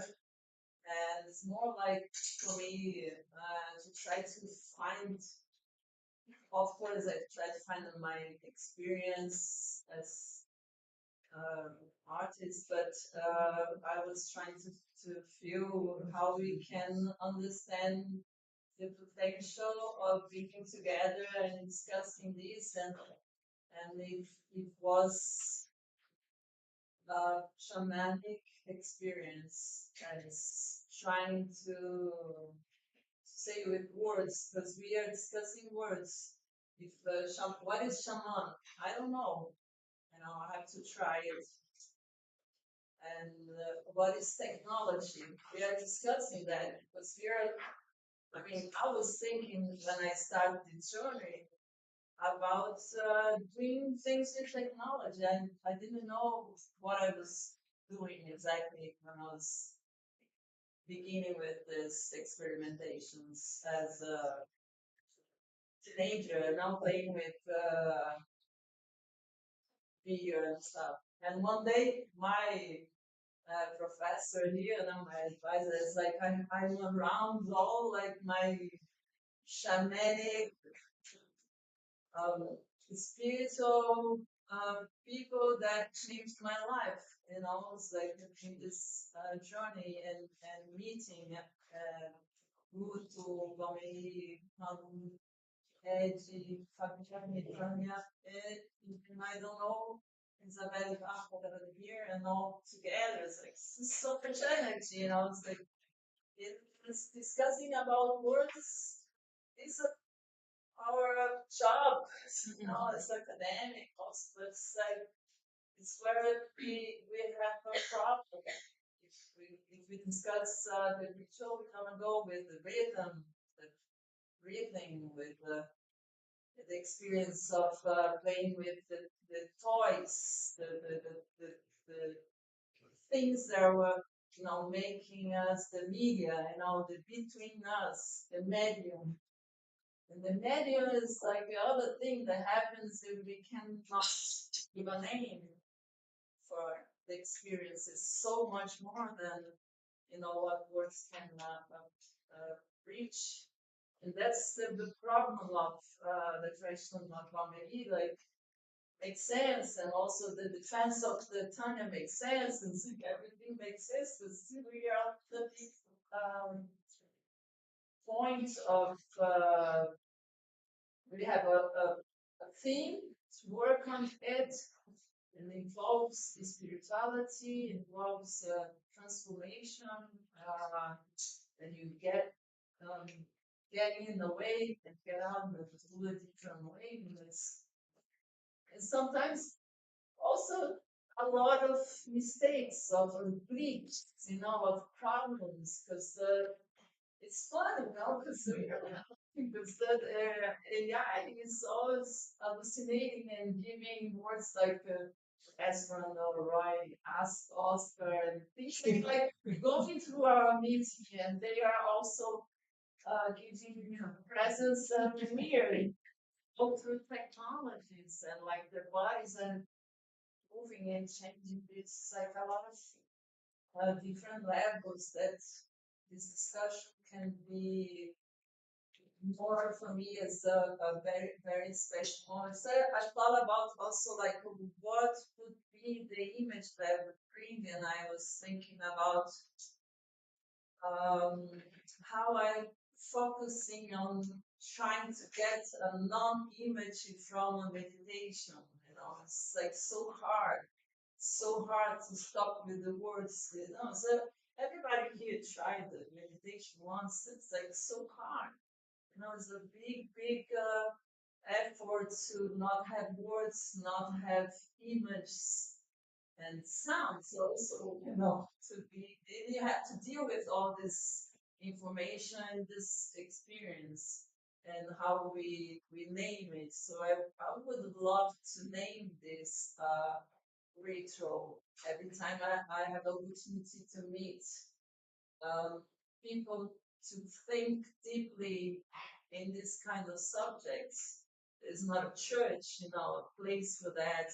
Art is not, that place either. Also contaminated with our performances. I have also the same problem that Fabiane was saying about the ego. It's also a problem, and it's our glitch of our mistake. Things that how we see with that is us. It's from our experience, so it's also important. So you have to, thank yourself, to be grateful, to be part of this, and not erase also your needs, your voice. So it's like this clinical thing you have to do in the rituals, and the performance makes this.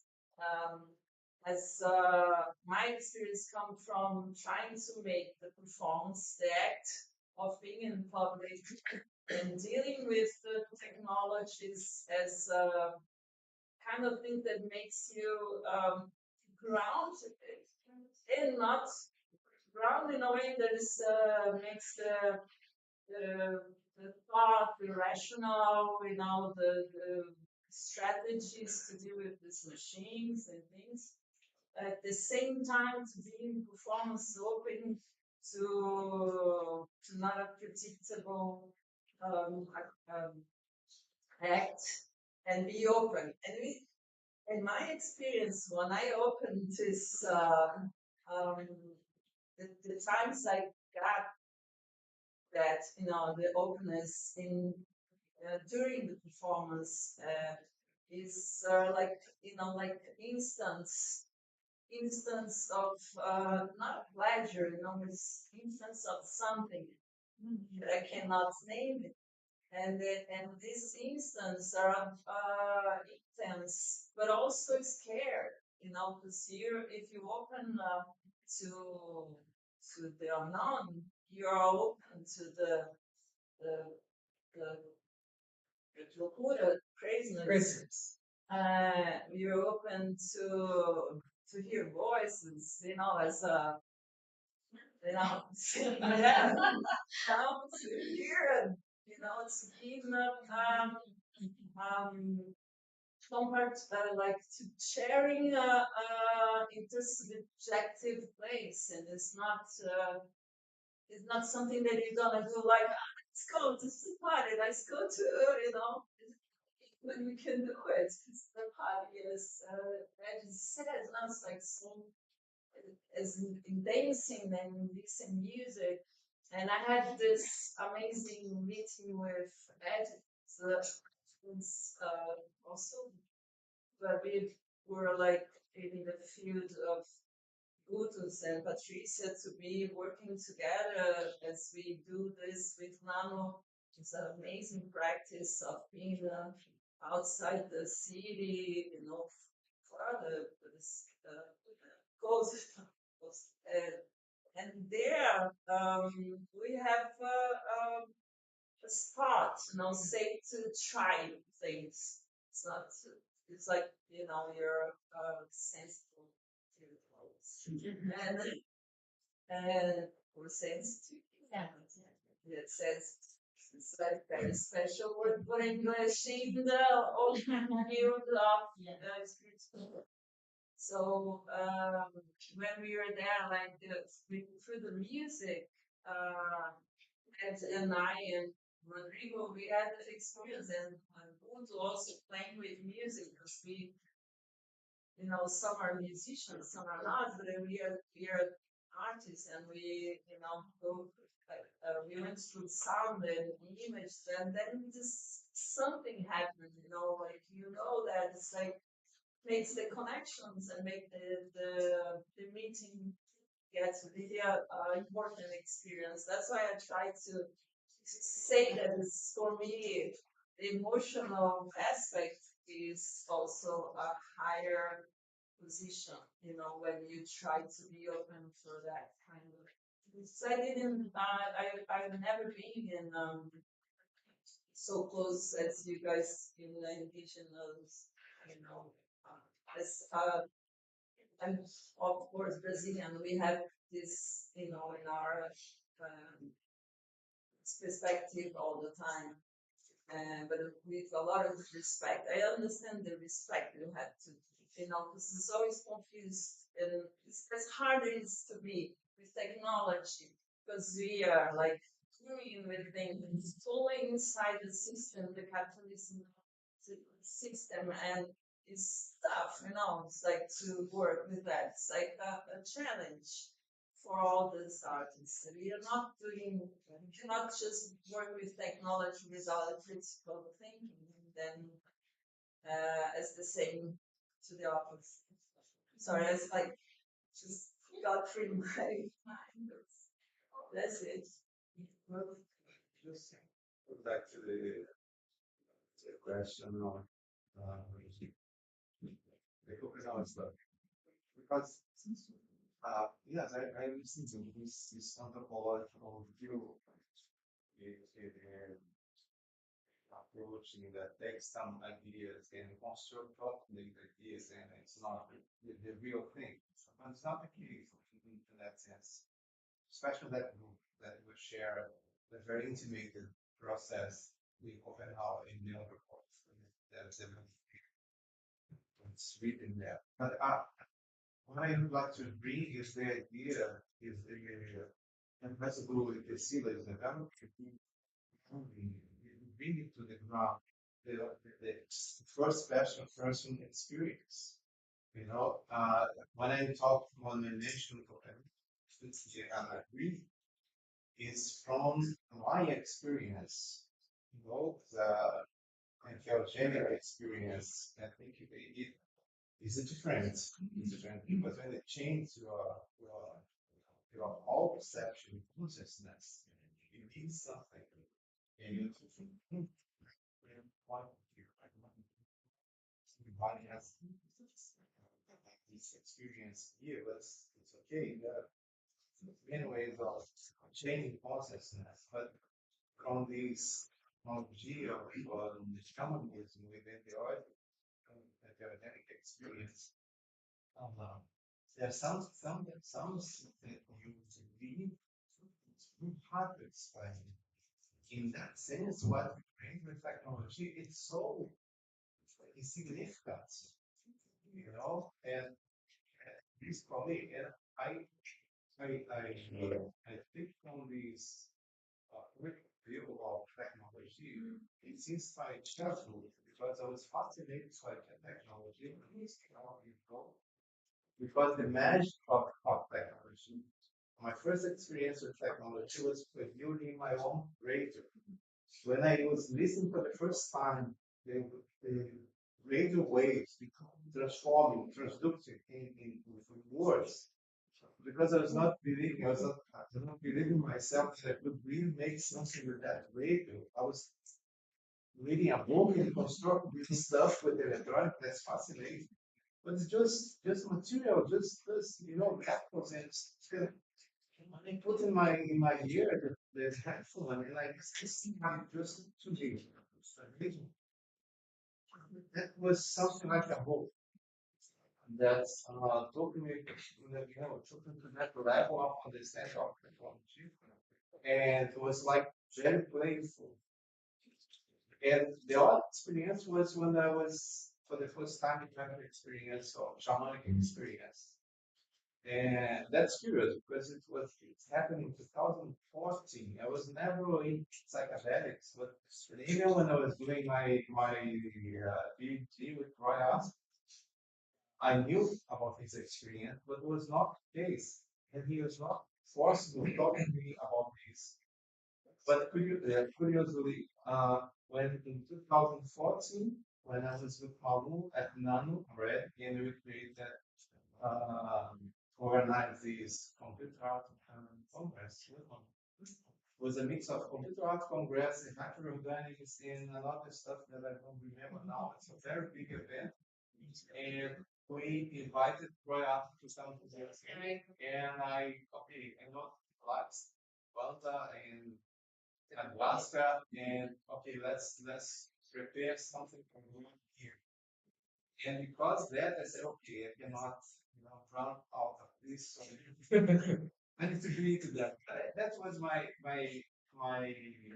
initiation into the shamanic stuff and I watched. But it was so fantastic. It was so, and I just want to bring that because there's something that was incomprehensive about law. It some very how should I say it? Naive. Not naive. There is another word about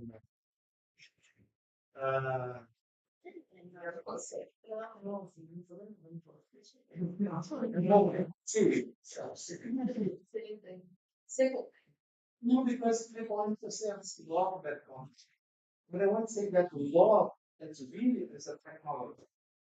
You're alien that because the first time that I feel law in a totally different way, totally not mentally, but the things that came from inside. That's what was there. What was there. I was crazy in the ground, very bad, very bad to read this, try to understand. And then I was understand that at the end of the process, I was feeling that a really strong connection. So with all the people that were in that kind of spaceship, because the room became a kind of spaceship. You were intense at home, but it's no, and that's why I developed was it's so fun. So we can build the technology. We don't say that impossible, but we can learn with the shamanic stuff. We can learn what we can learn with this now.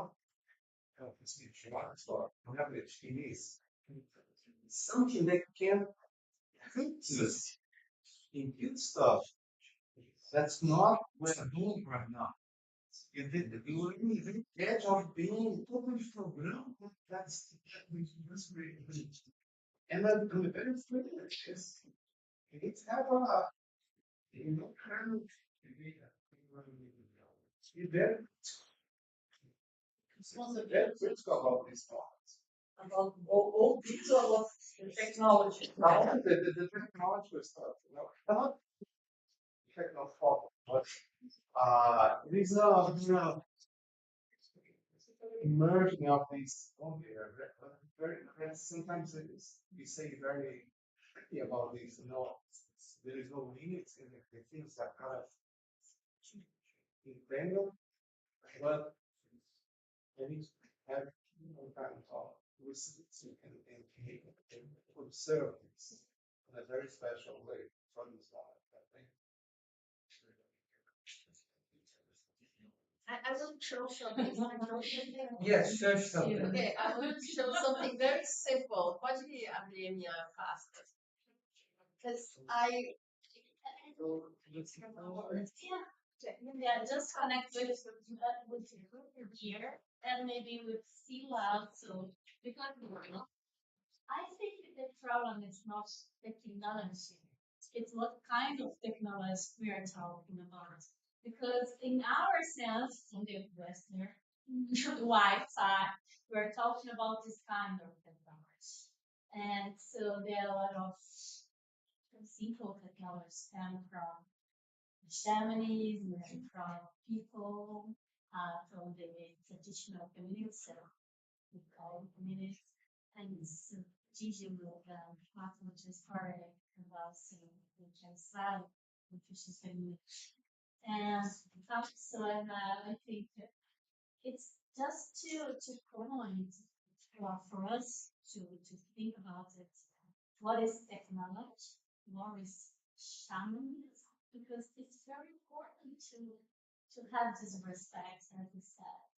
And of course, we had a lot of tools from arts fields to create the same, not the same, it's totally different and it's a really, really beautiful way here. It's the same in my experience with ayahuasca and the ritual, Yavanamala rituals and Chipico rituals. It was the first time in my life to say, oh, this is love. It's not love for someone or for something. It is just the feeling of love. And what I can do to create this kind of love through arts. And arts can mediate, I think, it's not for us. But you need to be really peaceful and to think a lot. Because art can be beautiful, not arts still.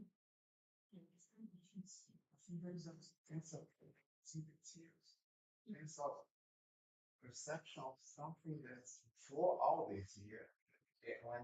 When Cila is trying to come before language, that's the big problem, because when you say technology or ayahuasca shaman, it's just into another level and things start becoming very fluid and not comprehensive.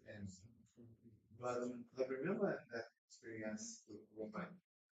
And after the ceremony, I came to Ryan and talk. First of all, it was the first time that for an Englishman to kiss someone, the man, a student, it this case changed a lot of things, because it was like, through this case, it was like saying things that he never said in 4 years of contact in studies in conversations. Yes, I had this conversation at the end of the ceremony, a very short one with Rod. He makes biggest question was, what can you talk? Because I can never get closer to this, what's happening here. It was my sensation. Say it was like, okay, we're doing this over here. I don't feel it wasn't like there's something else happening. It's just open. Yeah, and I could see a little bit in that. What can I do? What can I do? Get close. And that's everything has changed since then, because I'm searching this. I'm still searching this. It's a huge search.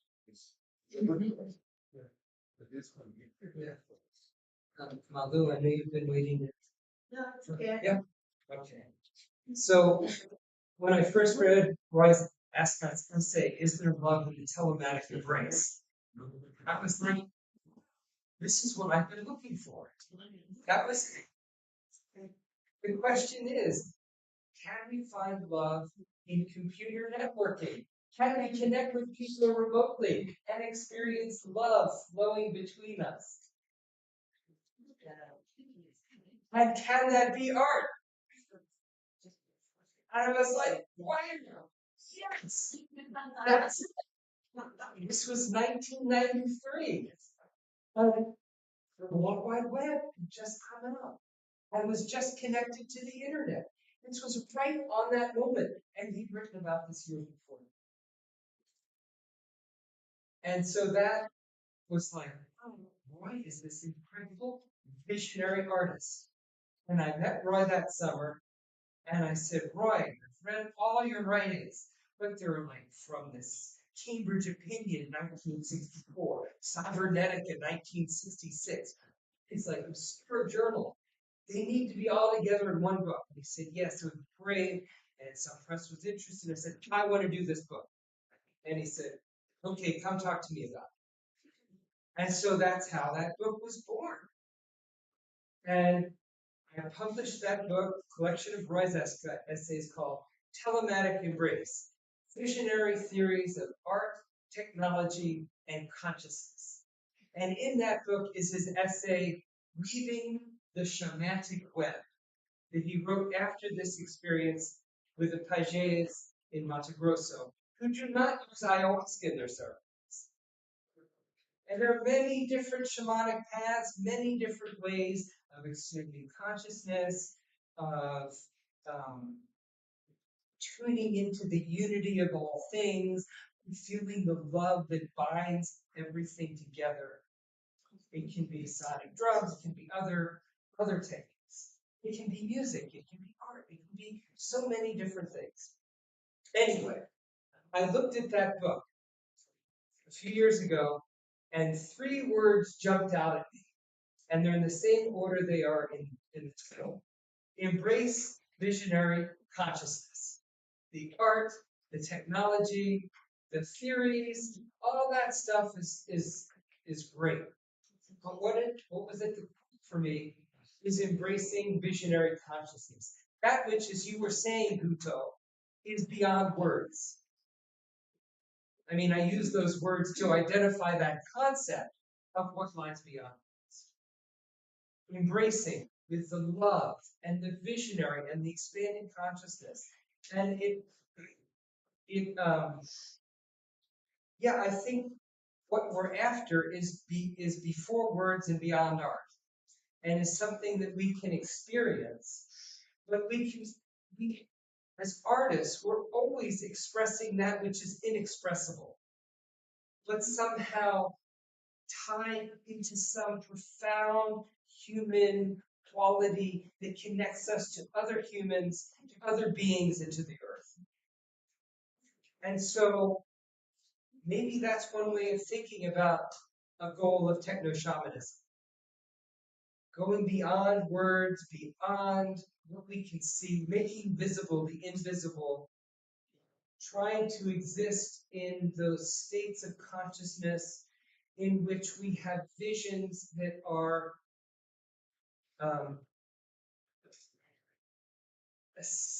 beyond visions. There's senses. There's where you feel with every molecule of your being the truth of unity, the truth of love, the truth of interbeing.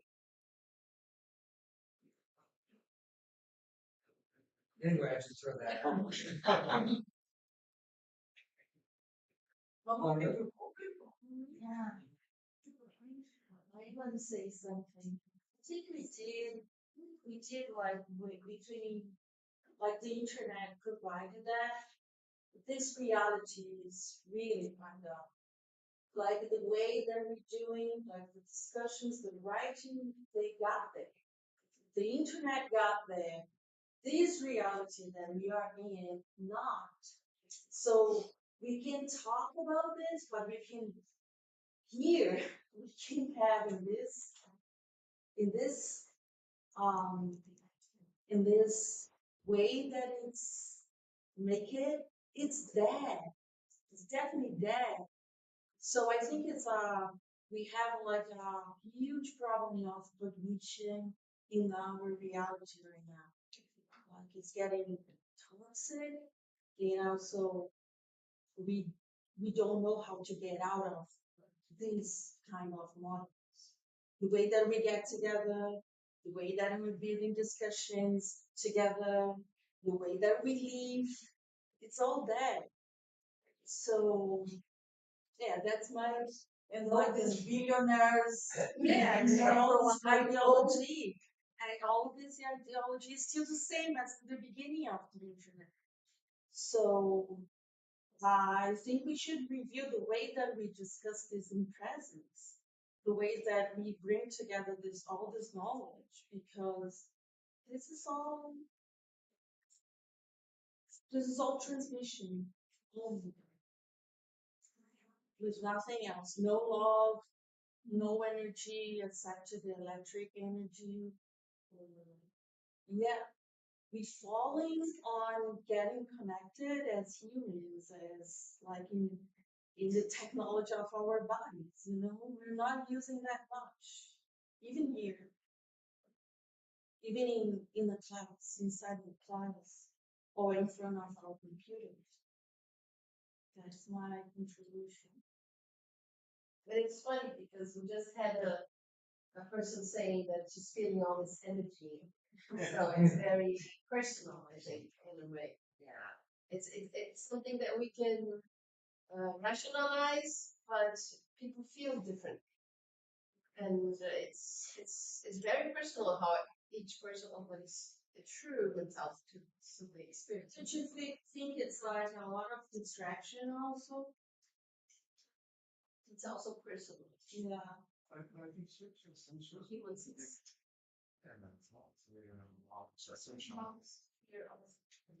that's what I understood.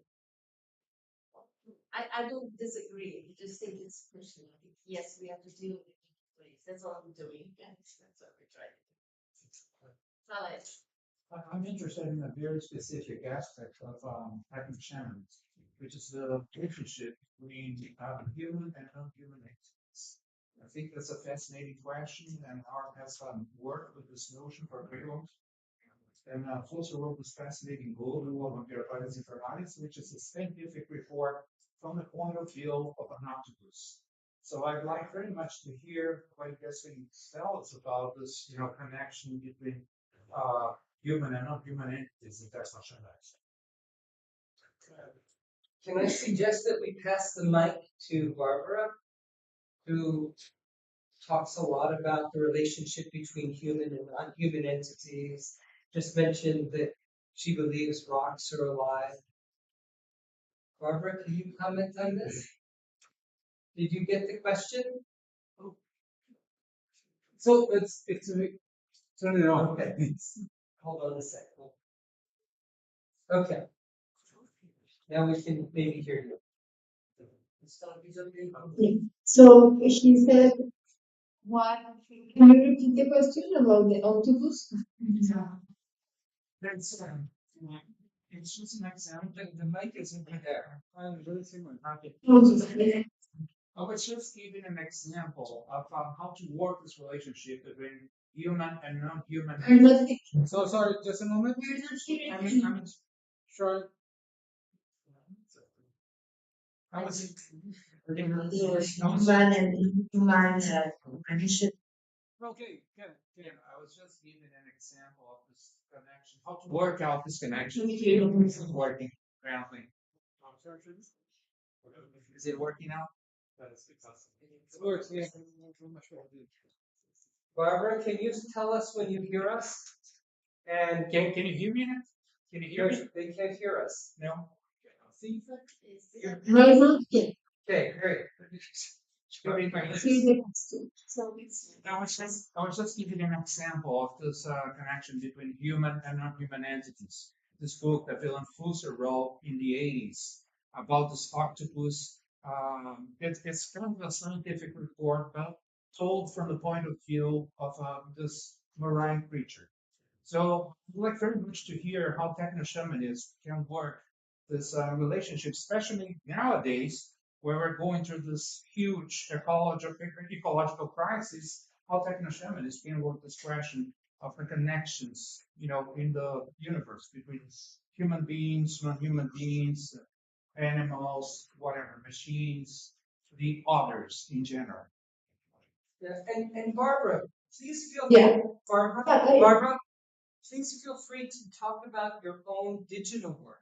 You've talked about your collaborative work with the indigenous, and I'd also like to hear about your own digital art practice, which addresses some of these questions. Yes, I have two examples. One is on that we talked with a friend about how we can travel to the city and be alive and with a good shape. And he said that they have an enchantment about the la sombra, how do you say sombra? Shadow, about the shadow. So he said that when they go to the cities, they make this enchantment to tobacco powder to give him the potential to be high in the cities. And to be high in the cities, not as something like disappear or put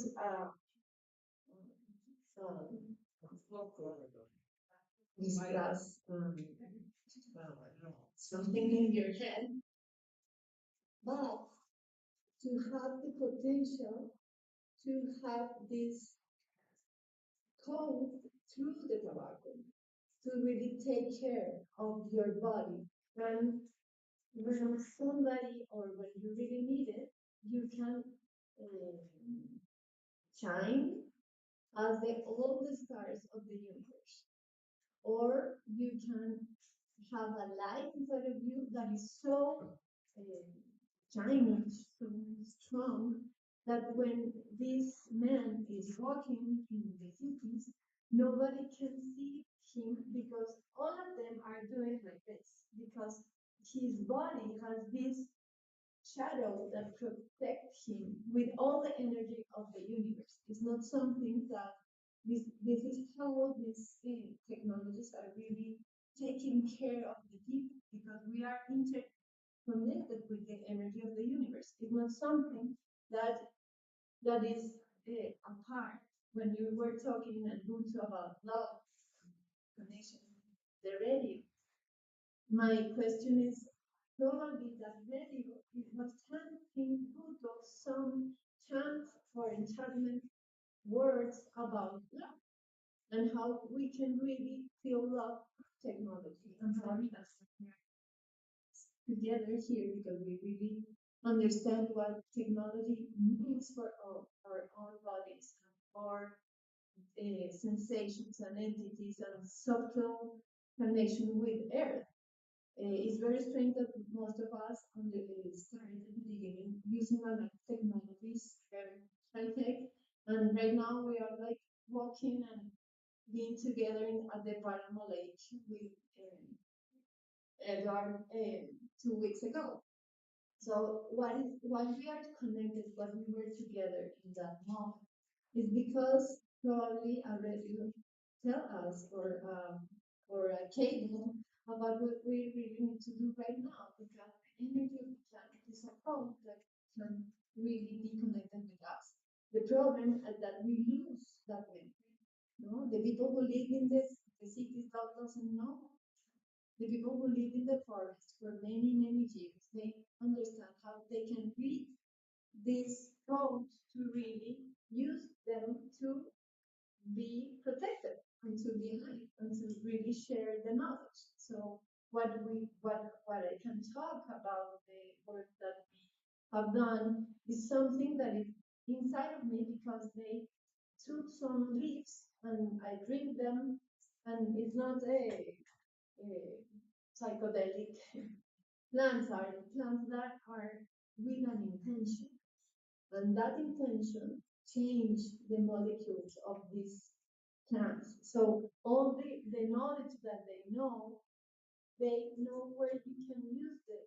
You are not use them all the time in any moment. You know the precise moment because it's like a chorus or a connection with the synchronicity to really connect with that information. So that's why we are living in a collective world, and we really need to understand that they know that they have that memory of crimes. We don't know because we lost that. So we are trying with the plan to remember our ancestors and remember why we are here and why we are changing and moving this energy together to understand what it means and what we can really do with our technologies and these ancestral technologies that are alive.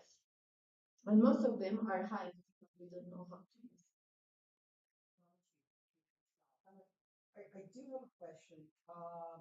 When we talk about techno-shamanism, right, are we discussing like the relationship of technology and religious practices in general, or are we talking about using technology to communicate directly with a non-human entity? Let me give an example. So in Judaism, Jews are not supposed to work during the Shabbat, right? So what happened is that they use a lot of technology so they won't have to move. So they will improve their relationship with with God and even the other Jews, because you're supposed not to work and you're supposed to connect with other people. So what they do in order to have like a more religious practice is having a lot of technology, a lot of smart homes and timers and sensors and a lot of those things, so they don't have to connect with technology. Technology will be smart and do all the things for them. So in a way, you're using technology not to use technology to connect with God and other people and love. So is that something that could be approached through a techno-shamanism point of view, or is it like the complete opposite? Because well, the proposal of techno-shamanism that was set out at the beginning of the symposium was the idea of exploring the potential synergies that could emerge when we join the powerful technologies of shamanic cultures with the powerful technologies of post-industrial cultures. Right. Can we create something that's greater than the sum of its parts? And can we explore that using art as our playground? So it's not specifically about any religious belief. It's not even specifically about any spiritual belief, although the shamanic cultures are diverse. As Barbara mentioned, the word comes from Siberia, and we apply it kind of broadly, and there's a critique of that universalizing of the term shamanism to apply to, for example, Pajés of many different traditions within Brazil, or Taitas of different traditions in Colombia, or curanderos of different traditions in Peru or in Mexico. So there are a lot of critical questions about even the terminology of shamanism, much less techno-shamanism. But the proposal is about exploring potential synergies of joining these different forms of technology.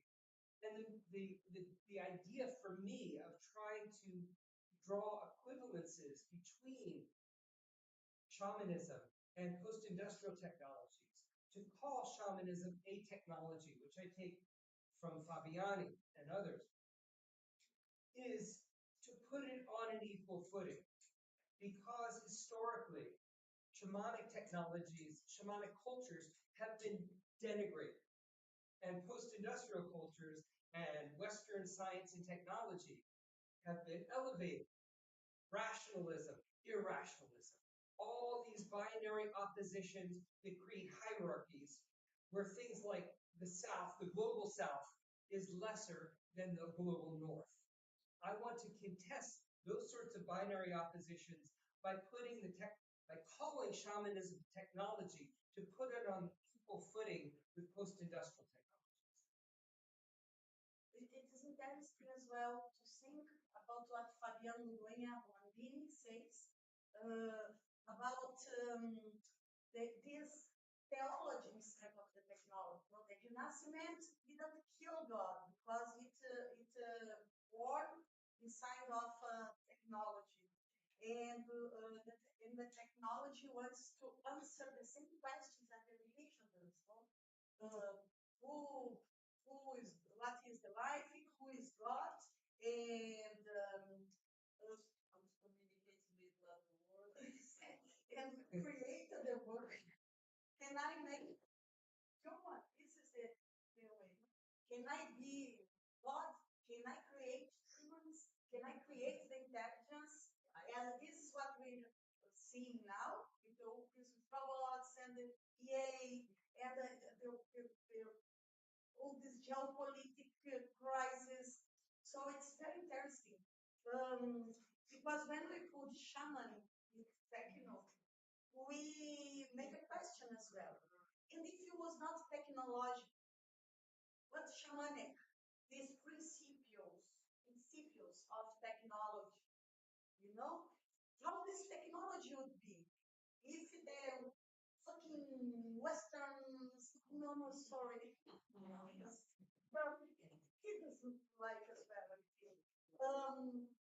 How the world would be if it was not so impregnated with the Western and the American projection in the world. So this is one point. And the another point is culture. Today, me and Eric, we participated in a banca. I'm sorry to interrupt. I just want to say goodbye to everyone. Isabelle. Sorry. I didn't mean to interrupt, but and maybe just to end, everything is interconnected. Plants, spirits, technologies, human, non-human. So thank you for joining us. Bye-bye. Thank you for joining us and staying up so late. Bye. That's it. And another one is out of our planet, right?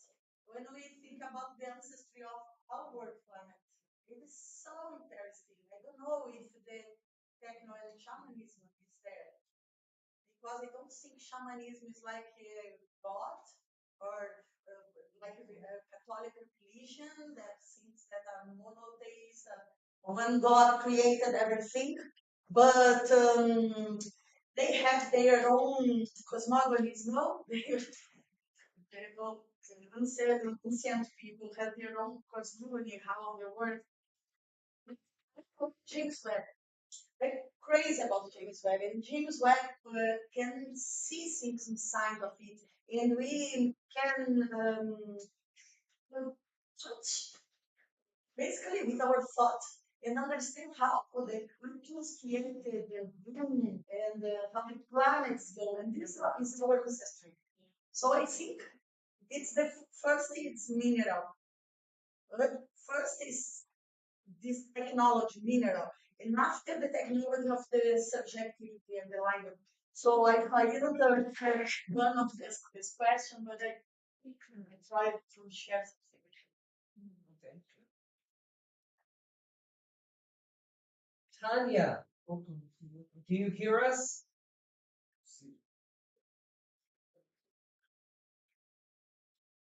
Yes.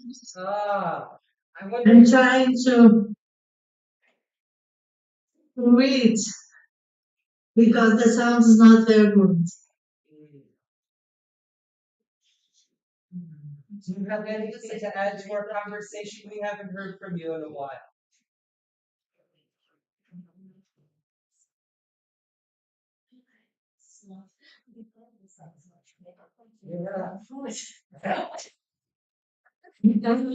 We're trying to understand. I'm sorry. Because it's very chaotic from This microphone is just for the translation. Então, we have a well, I translation and hear the translation. translation. Because I cannot hear you. Not here in the translation. Sometimes Not there. it's Yeah. going to It's a little bit chaotic. chance for I see. See the microphone. you're doing the breaking. Oh, it's so difficult. Yeah. Thank you. I'm sorry it's been difficult for you to hear the sound remotely. The tech team has been juggling things to make it work as best as possible. Yeah. Yes, I understand. Okay. Well, we've been going now for quite some time. What time is it? It's nearly 9 o'clock. That's 3 hours. So maybe we should take a break for about 5 minutes and come back. Yeah.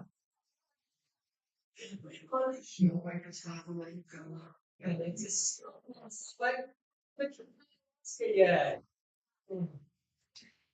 All right. Well, yeah. Yeah. I think maybe it's time to adjourn the segment. Yes. Yes. My name is Edward. I'm a designer, and what you said about James was it is from I think about the technical shamanism. What I think is good about it is the connection to understand this other type of culture. The culture, even the Western, it has good things to learn, to evolve, like the shamans that she said they want to build a hospital and they use bricks because they see it as better than the structure of this. It's harder. It's more solid. And it really nice. And thinking about the other aspect, the Western, the ayahuasca, for example, she then her she see the true love something here in this our world in the great city she didn't feel and the native I have a personal thought that they are more they're very natural but then think beyond that you were the same think beyond the world this normal world and I see that as a good thing to learn from them. I'm not saying that the shaman is everything about it.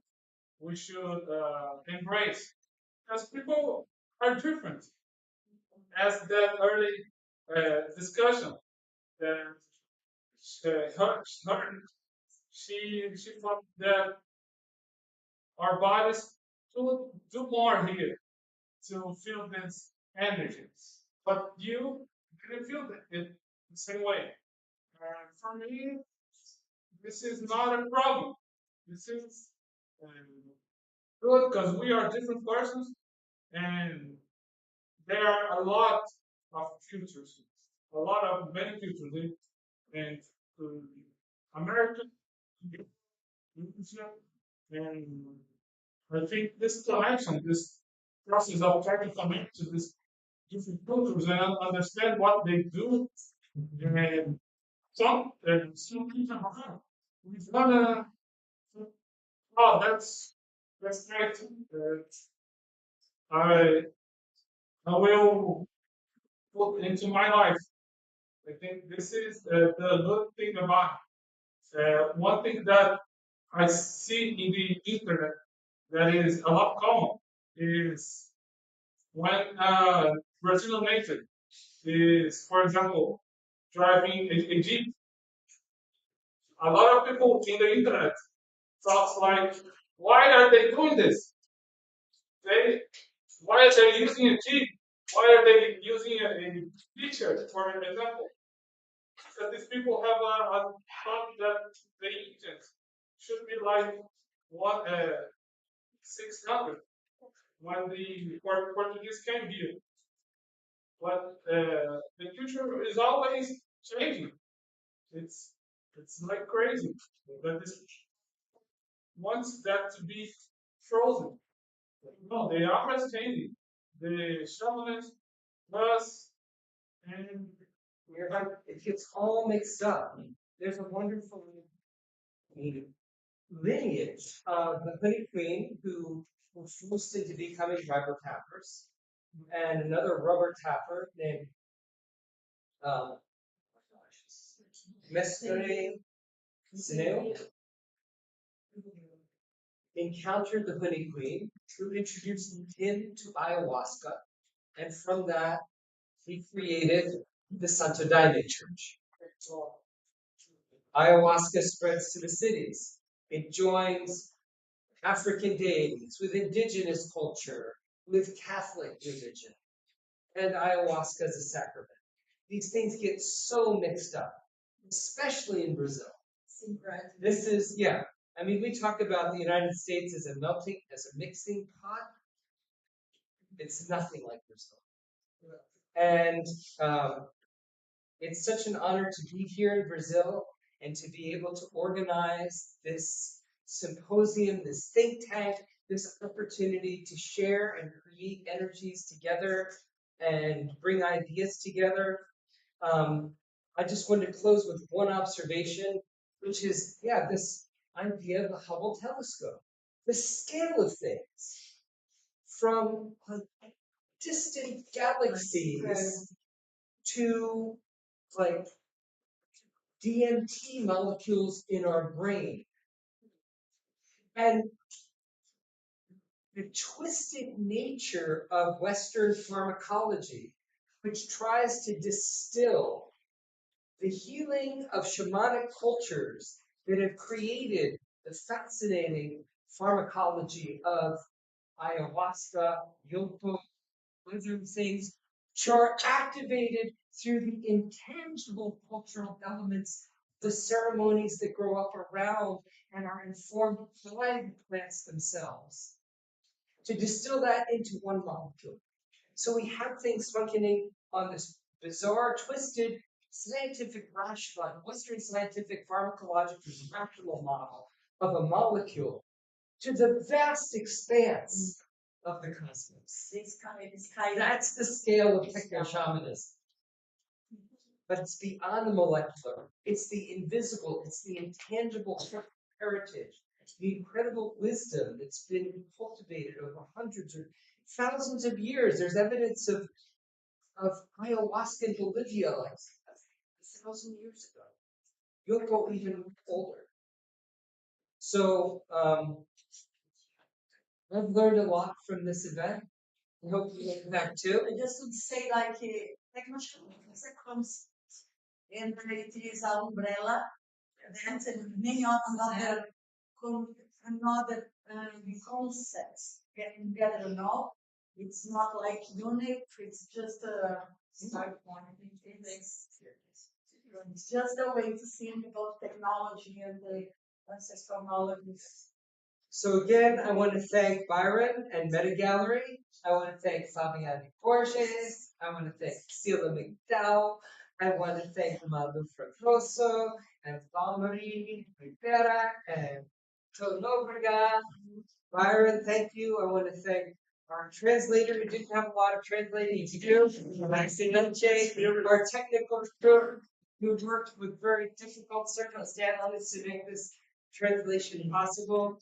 And I want to thank you all for coming and being part of the discussion.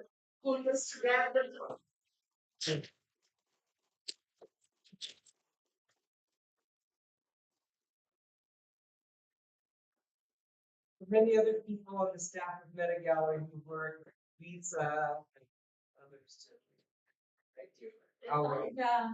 And Tanya, sorry, Tania, and Isabelle, and Barbara. Thank you all. All right. We could go on forever. Yes. That's not the time.